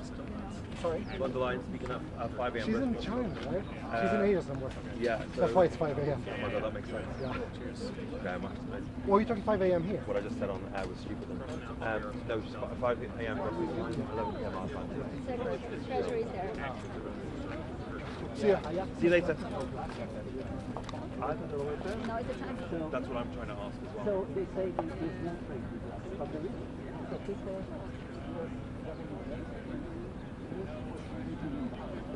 Yeah, I mean, it's low, but it's still.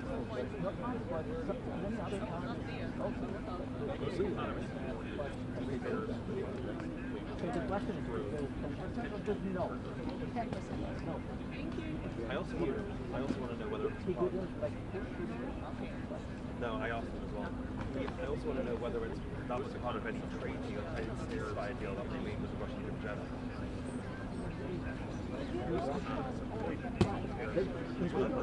That's what I'm saying. I feel like they've made that as part of the negotiations in Jeddah, that they would not tax it with any tariffs. I feel like that's probably right. so I shouted my question to Navarro, but he heard my question, but he didn't. Most economists have believed trade fairs grow at 10% is So what is the news about the business here? These are all But I don't know. except from Mexico.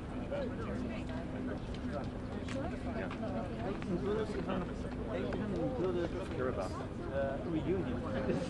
Which is actually France. But are there all the countries that are for sure? All the countries that are CEO with It's hopeful. Secretary of Treasury. Oh, okay. That's yeah. No, I just didn't hear. Most economists say we're having to do tariffs to reduce growth, increasing possibly some U.S.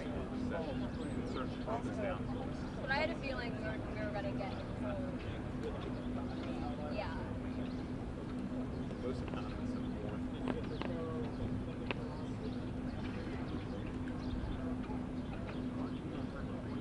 Harrison, I tried to talk to him.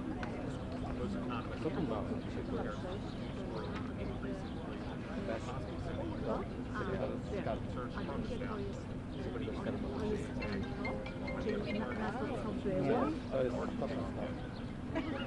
Esto jak oni skalkulowali. Tak, Milka? Nie. Halo? Most economists have warned tariffs to reduce Milko, ja teraz nie mogę rozmawiać, ja zadzwonię do ciebie. Excuse me, can search profits until what down. time? But even before Until what time?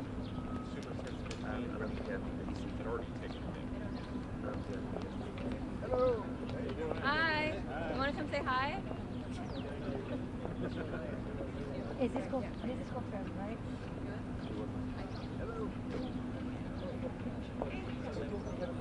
Yeah, I know. What do you think? Yeah. He's firing for the camera. Yeah, just for the camera name and type of place.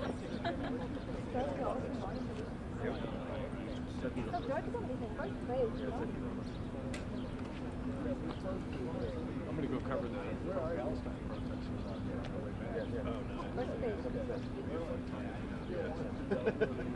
Those are my favorite groups in the entire world. Yeah, I'm absolutely No, he's going to another one.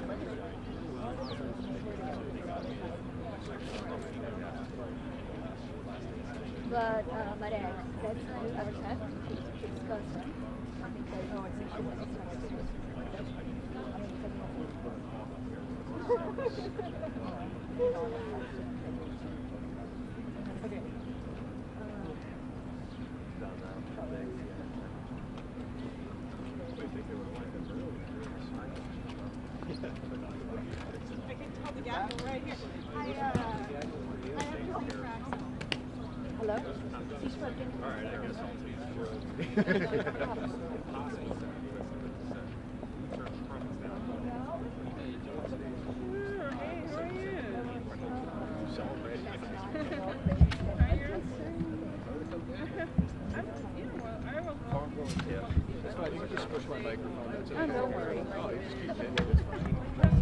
There you go. We have the same one. Yes, you do. Are the old people put logos?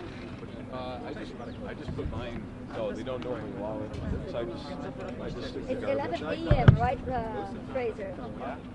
11 a.m., No, right? PM tonight. Tonight? Just some EST, 5 AM Brussels. 11 p.m. tonight. Yeah. Von der Leyen's response. Sorry.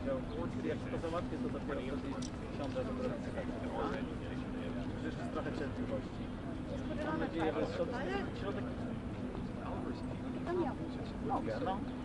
Tak, mogę i to, jak to zechcecie. Ja skończę teraz, bo czekam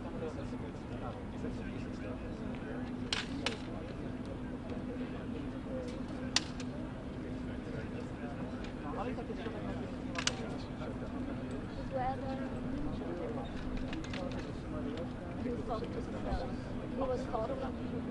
Dobra, dzięki.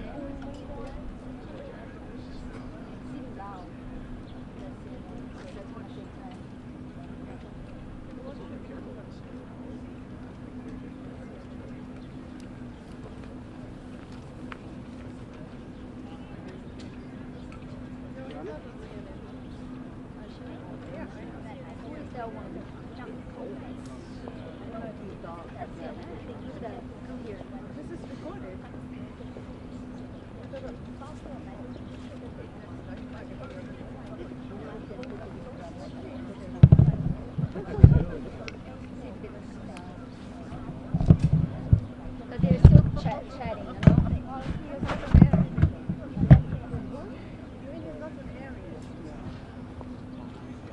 Yeah.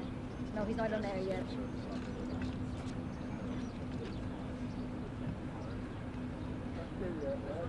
I don't know if they wear flags. I don't think they do flags.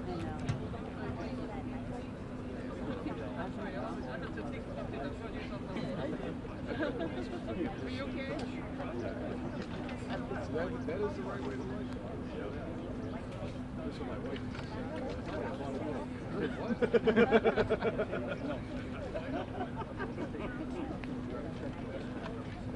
Yeah, I think he's talking to him. Yeah. Okay, it's gonna take some time. Now, how do you Deixa esse daqui aqui? Don't like baseball. I know Rick gets pretty well. Okay. And I didn't know what it was. Oh, that's funny. We talked like an hour. Do you like baseball? I'm like, no, I so I've been talking. I got his number. And he's just like, as I left, I was like, no way.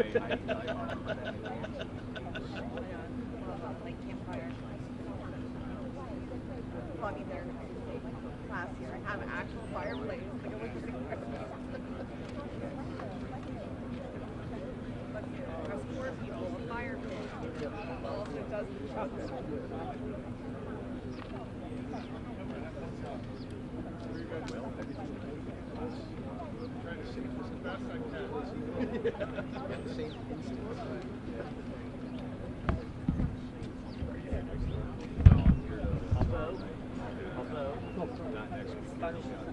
Nie, Marcin, nie, tylko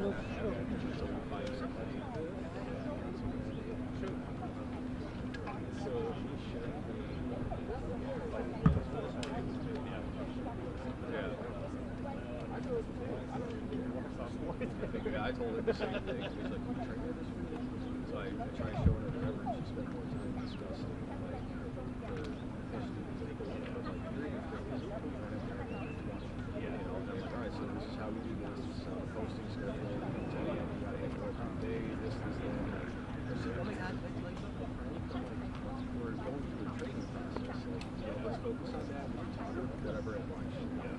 And then she's like, I don't know what it is with the camera people or whatever they're called are. I'm like, well, that's something you should probably know if you want to come to the White House.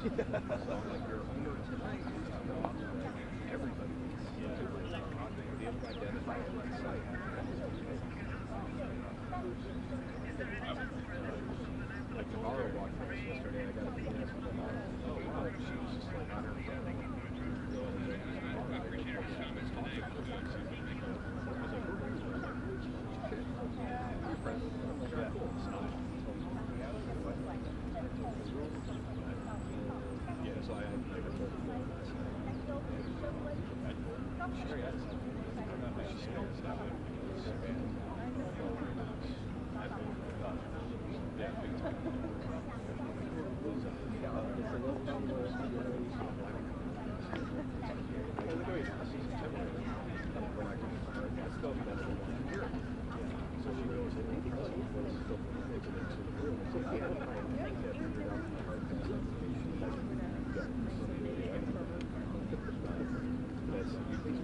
Fair.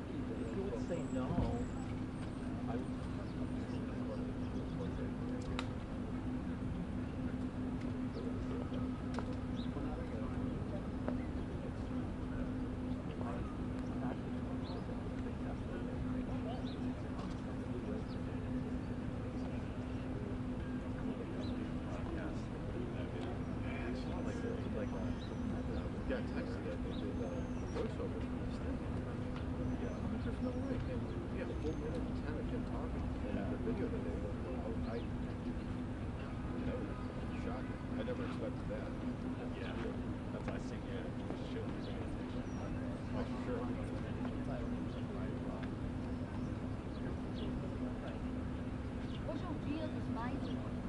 Hoje é um dos dias mais importantes da história americana. É a nossa declaração de independência econômica do presidente americano no início do agosto. Donald Trump chegou pouco depois das 5 da tarde no horário do Brasil. Foi aplaudido por aliados.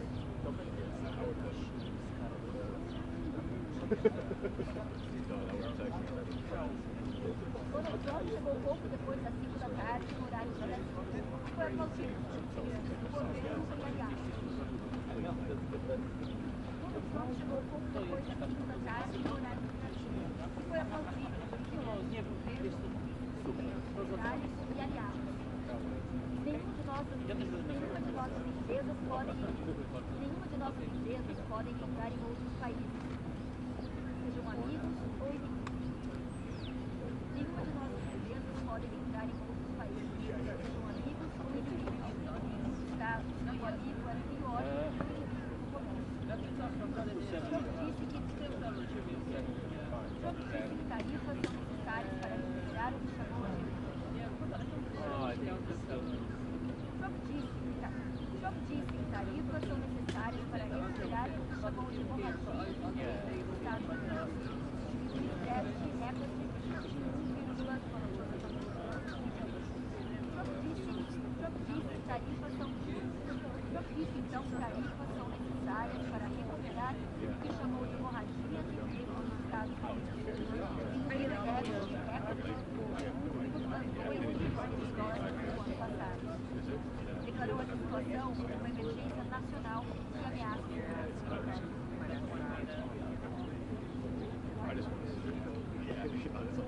Presidente mostrou uma tabela numa cartão. O presidente mostrou uma tabela.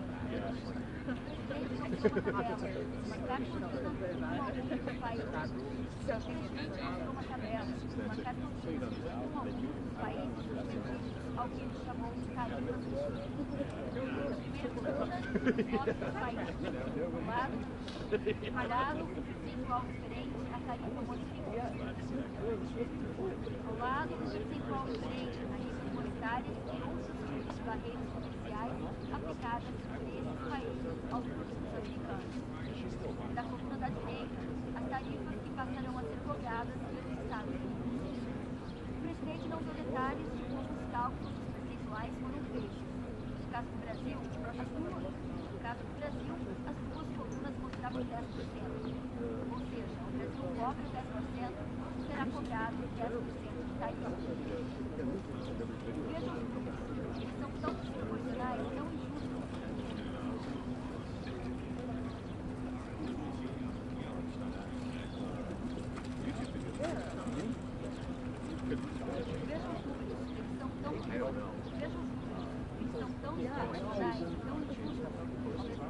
Vamos trabalhar.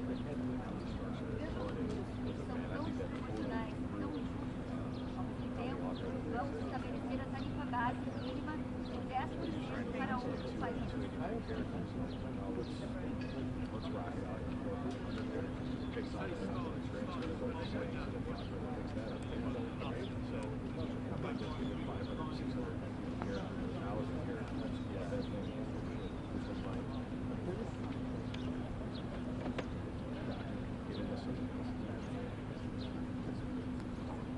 Vejam os números, eles são tão desproporcionais, tão ridículos. Ao mesmo tempo, vamos estabelecer uma tarifa base mínima de 10% para as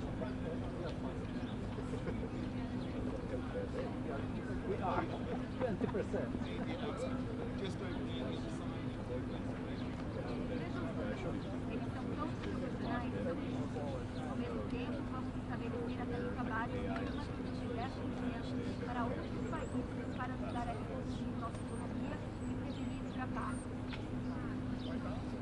A regra ficou assim: todos os países que fazem comércio para os Estados Unidos.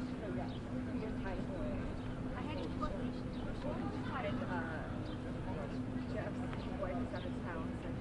A regra ficou assim: todos os países que fazem comércio para os Estados Unidos terão uma tarifa base de 10%.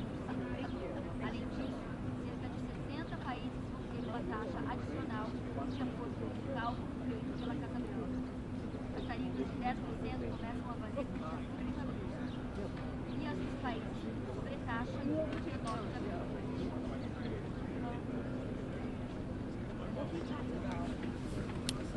Test. Ligação com jornalistas antes do anúncio de Trump, autoridades do governo relacionadas aos países menores e francos.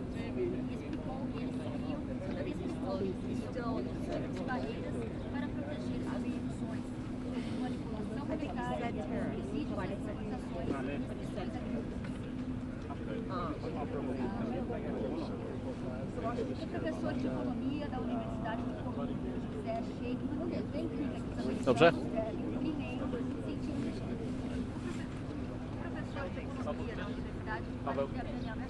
o professor de economia da Universidade de Colômbia, José Sheikman, explicou que os americanos devem primeiro impacto o professor de economia da Universidade de Colômbia, professor de economia da Universidade de Colômbia, José Sheikman, explicou que os americanos devem sentir o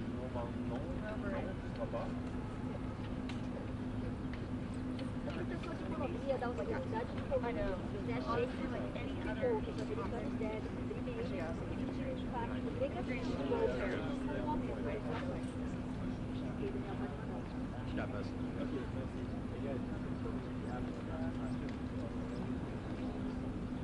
At least I understand they are now.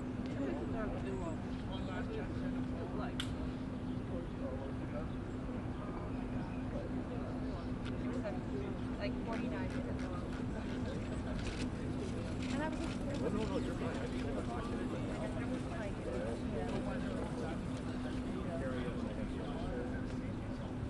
So I had like added all like, oh, Japan, they're all they're tough and active for the rodeo. Like I'm just gonna put that in and at least like kind of fun. Right.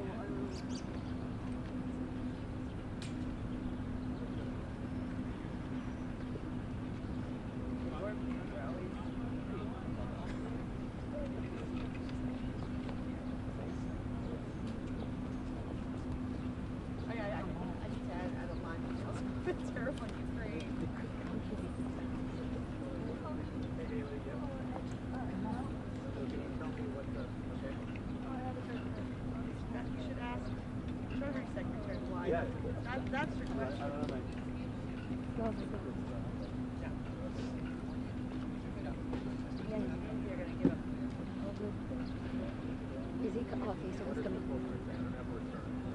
Daniel, você já gravou com duas? Você gravou com duas? Oh, he's going to another one. He's going to all of them.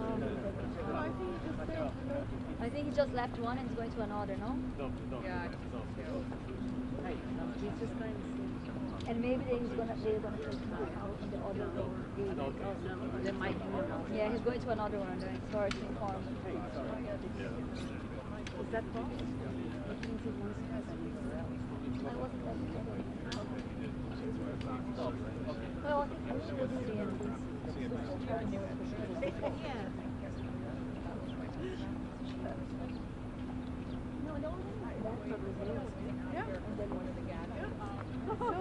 was going, this is scary.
President Trump declared a national emergency, and he announced one of the most sweeping tariff plans we have seen in decades here. The president talked about this as a means of fairness, but the question is, for allies and adversaries alike, how will they view this? The second shoe starting to fall already as other countries are watching this. Retaliatory tariffs that could hit all sectors of the American economy, from the ag sector to the lumber sector, to the pharmaceutical sector, and more. This is how President Trump described it.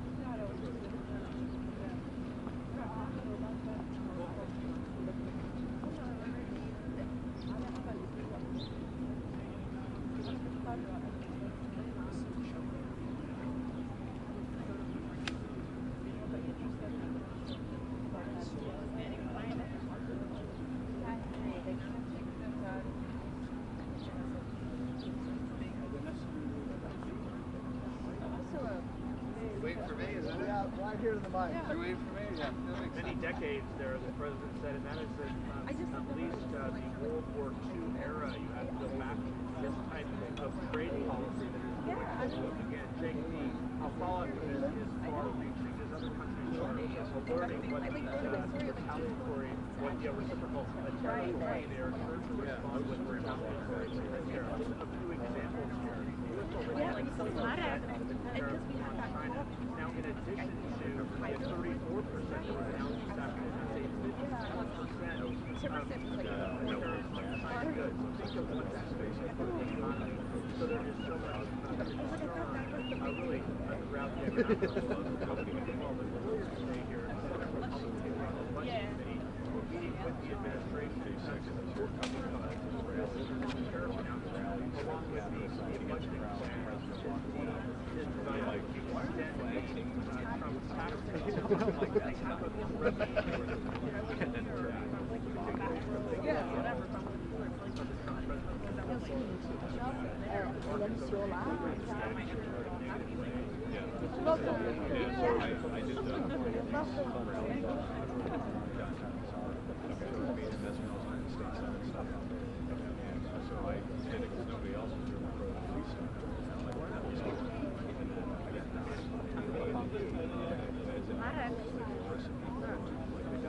Miałam rację. Desant potwierdzył Bloombergowi 64 plus. To Unia Europejska to jest 30? Nie wiem. Właśnie nie wiem. Nie wiem.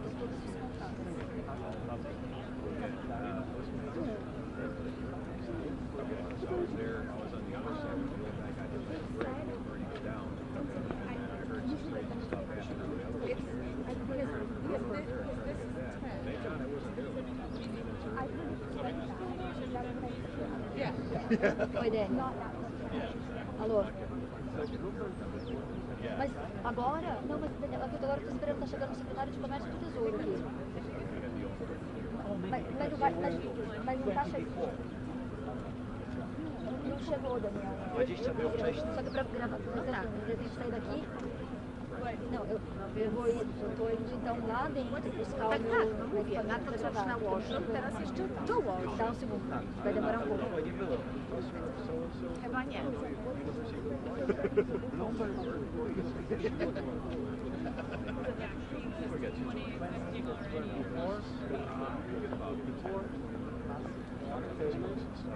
Why would they put that on the napkin?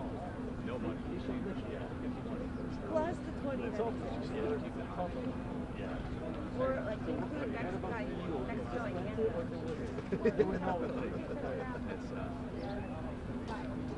Yeah, because it's already 25. Yeah. But just put that with asterisks. They're like sentinel.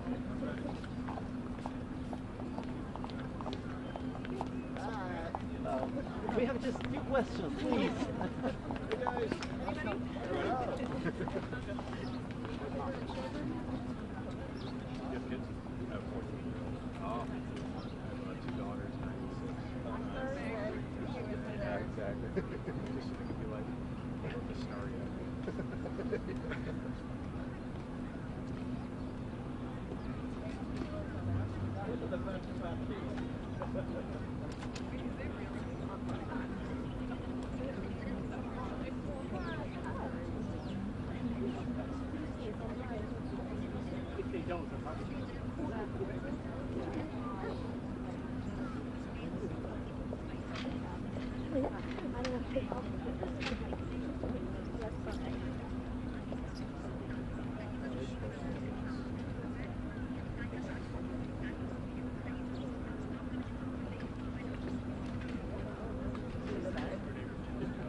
Secretary Ludnick, come gaggle. Hey, come talk. Come say something. Come on.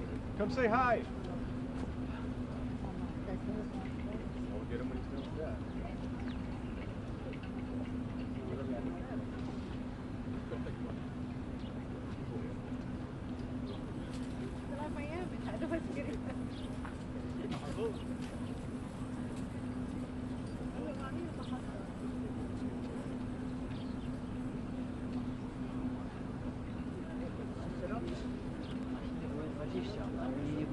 No nie, no więc jakby widocznie.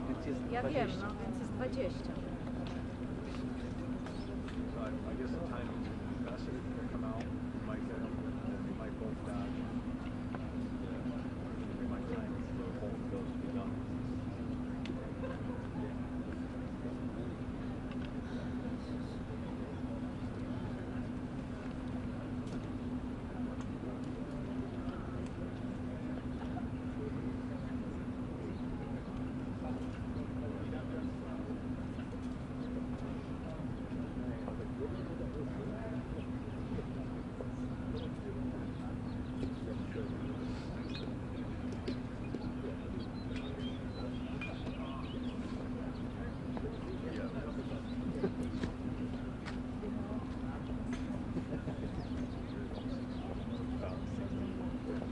I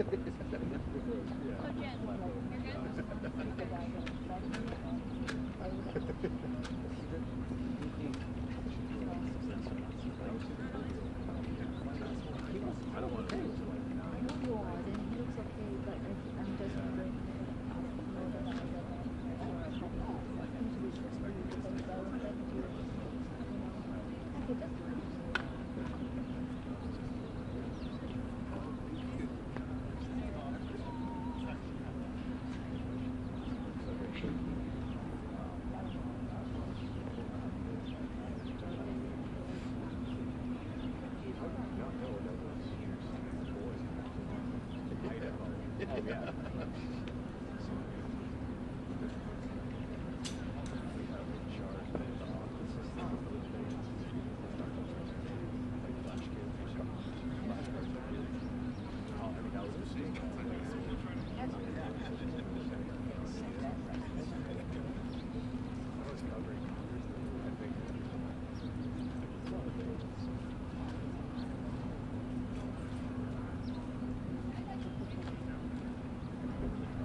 I'll tell you more. I thought it was super great. Next priority. I like to go tomorrow. Yeah, but I'm not sure yet. I'll try. Yeah. No, it depends. I will know tomorrow because it depends on the north of the night for the night. So I can do tomorrow, but it's gonna be. I definitely be there at 7. Not sure if earlier. Yeah, they're totally on time. Too late. Monday is fine with me. At 7. 7 or 5.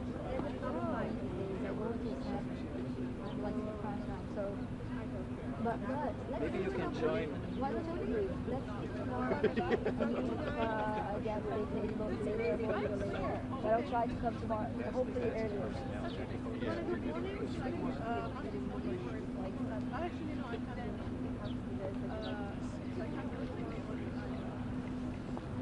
Let's try tomorrow. But why don't you say tomorrow at 6? Because at 6, if I get late, I don't have to. No? Which one? Yeah. Okay. No, he's there. It's lovely. I talked to him earlier. But I mean, you know what about the... But again, any information I try. It was very fun. For festival on top. That's okay. Yeah. Yeah, I tried to ask everybody there, but they know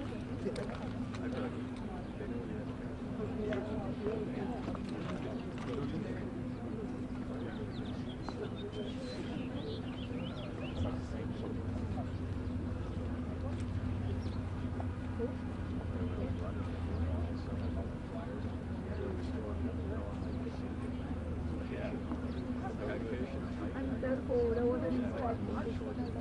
Yeah, this is very true.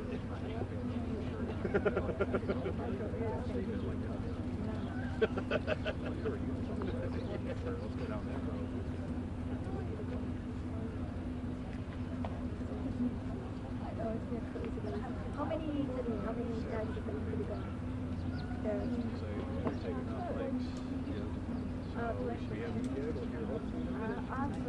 Okay. I think they're going to time him with him finishing. So either we'll be professor or we'll get one or the other.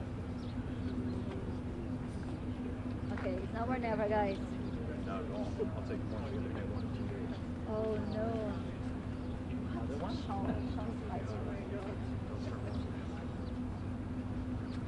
I think Sean wants to come back to this team.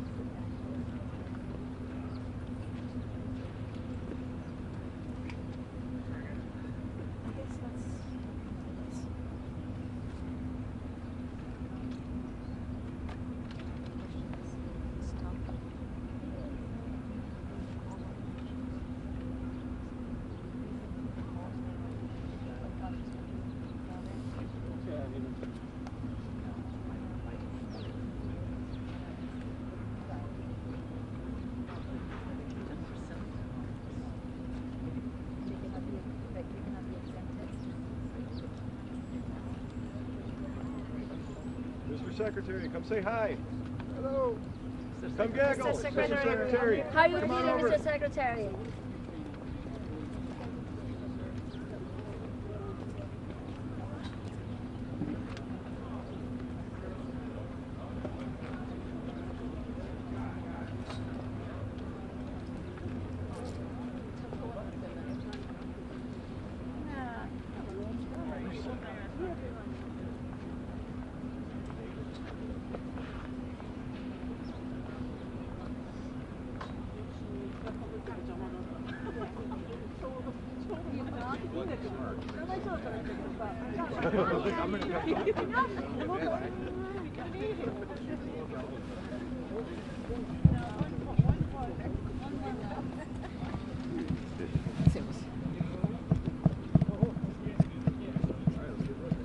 突き出せば大丈夫ですよ。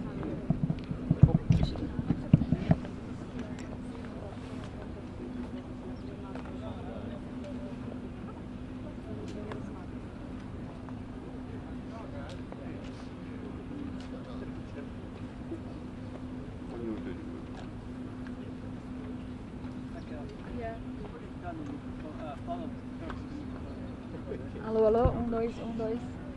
Tá com bateria? Não, é pra testar o nível. Tá bom. Você quer que eu fale mais longe? Aqui?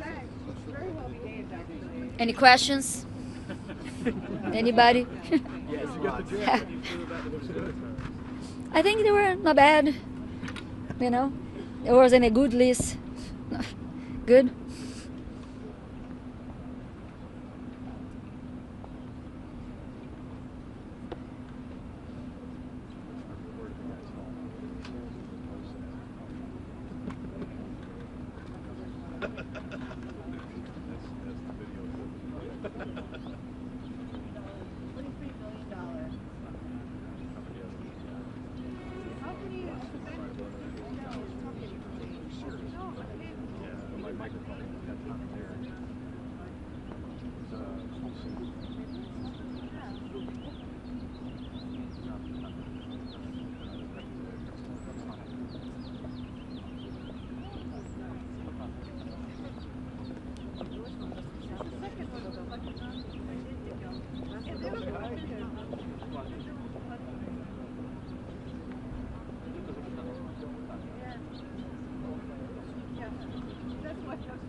Right, so it would be added, like, well, let's go back to what they were saying. All that's out there. So, like,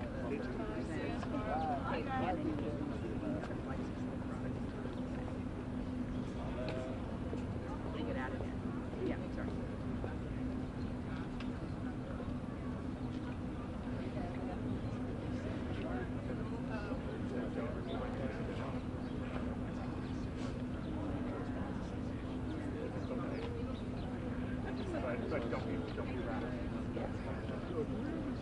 But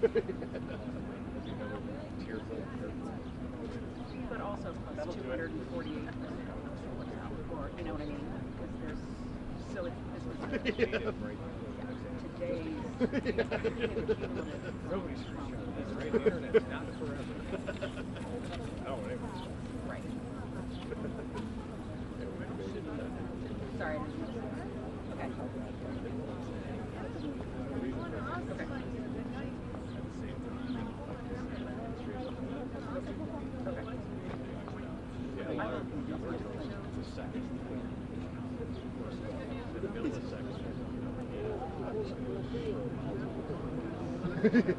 Okay. Well, I will ask, no matter what, if I live for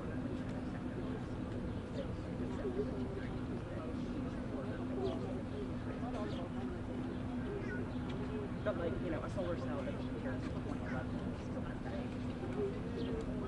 But anyway, but I'll check some more things. Okay, thanks, okay.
Pra isso aqui agora não. Não, o meu macaco são 10. Não, fica tranquilo. Vou ficar aqui agora. Acabando, é uma coisa de cada vez, tá? Não dá pra fazer tudo.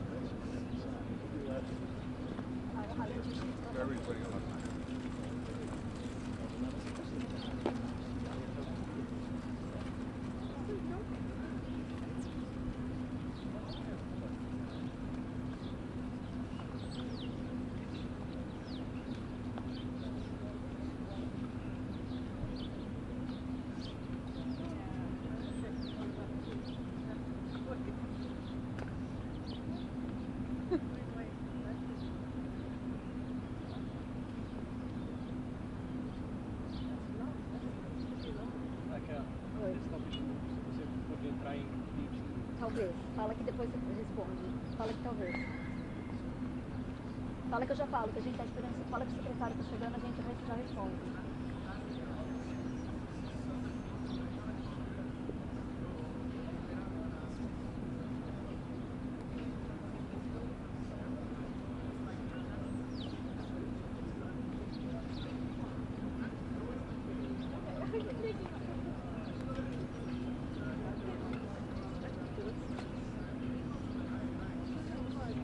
Vamos tentar fazer de dentro, Daniel, com aquelas placas, né? Pode ser na mão mesmo. Ah, mas eu preciso de tempo para ajustar. Tá bom, mas pode ir assim mesmo, assim ó. Não, eu preciso pegar o live. Tá bom. Vai dar certo. A gente dá certo. A gente tem 20 minutos pra tempo. Ele já tá acabando ali, né?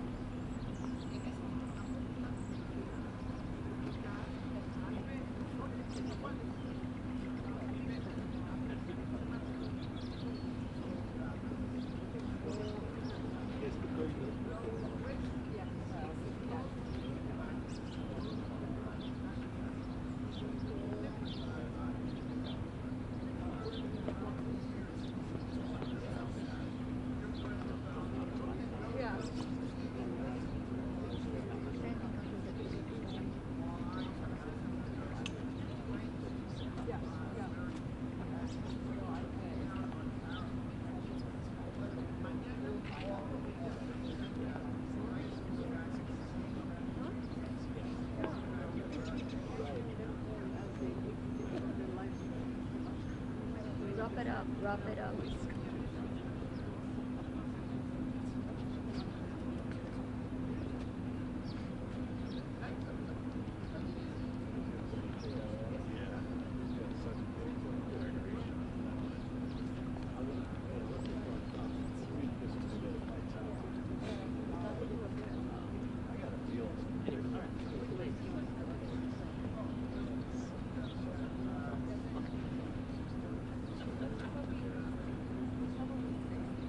Tá vindo. Ou não?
Vai indo lá montar se você quiser e eu passo o telefone aqui.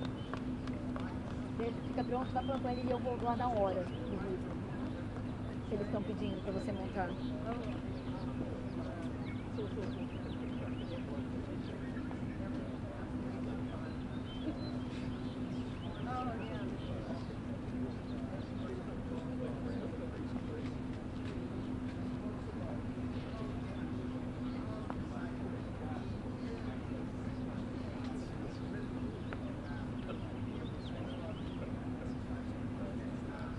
Danielle, do you know what? Stay there. mais aqui, faço para ele chegar, deixa eu falar com a Carol.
Gemma, you could hear this because your mom deals with a lot of different things at work.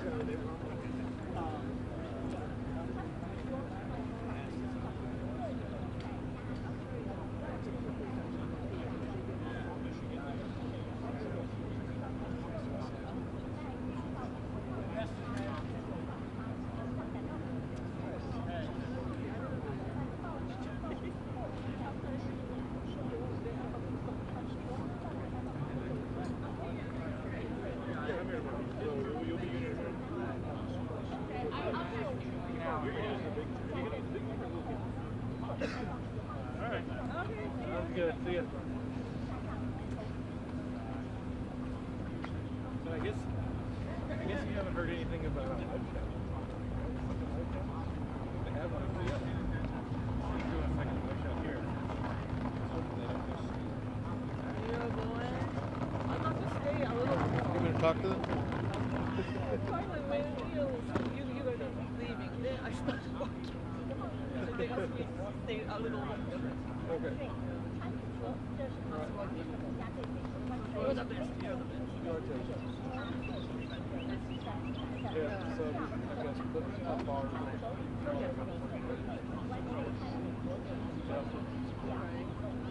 It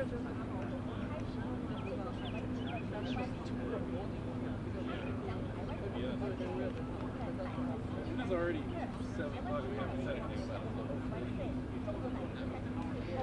But I get to have because I've been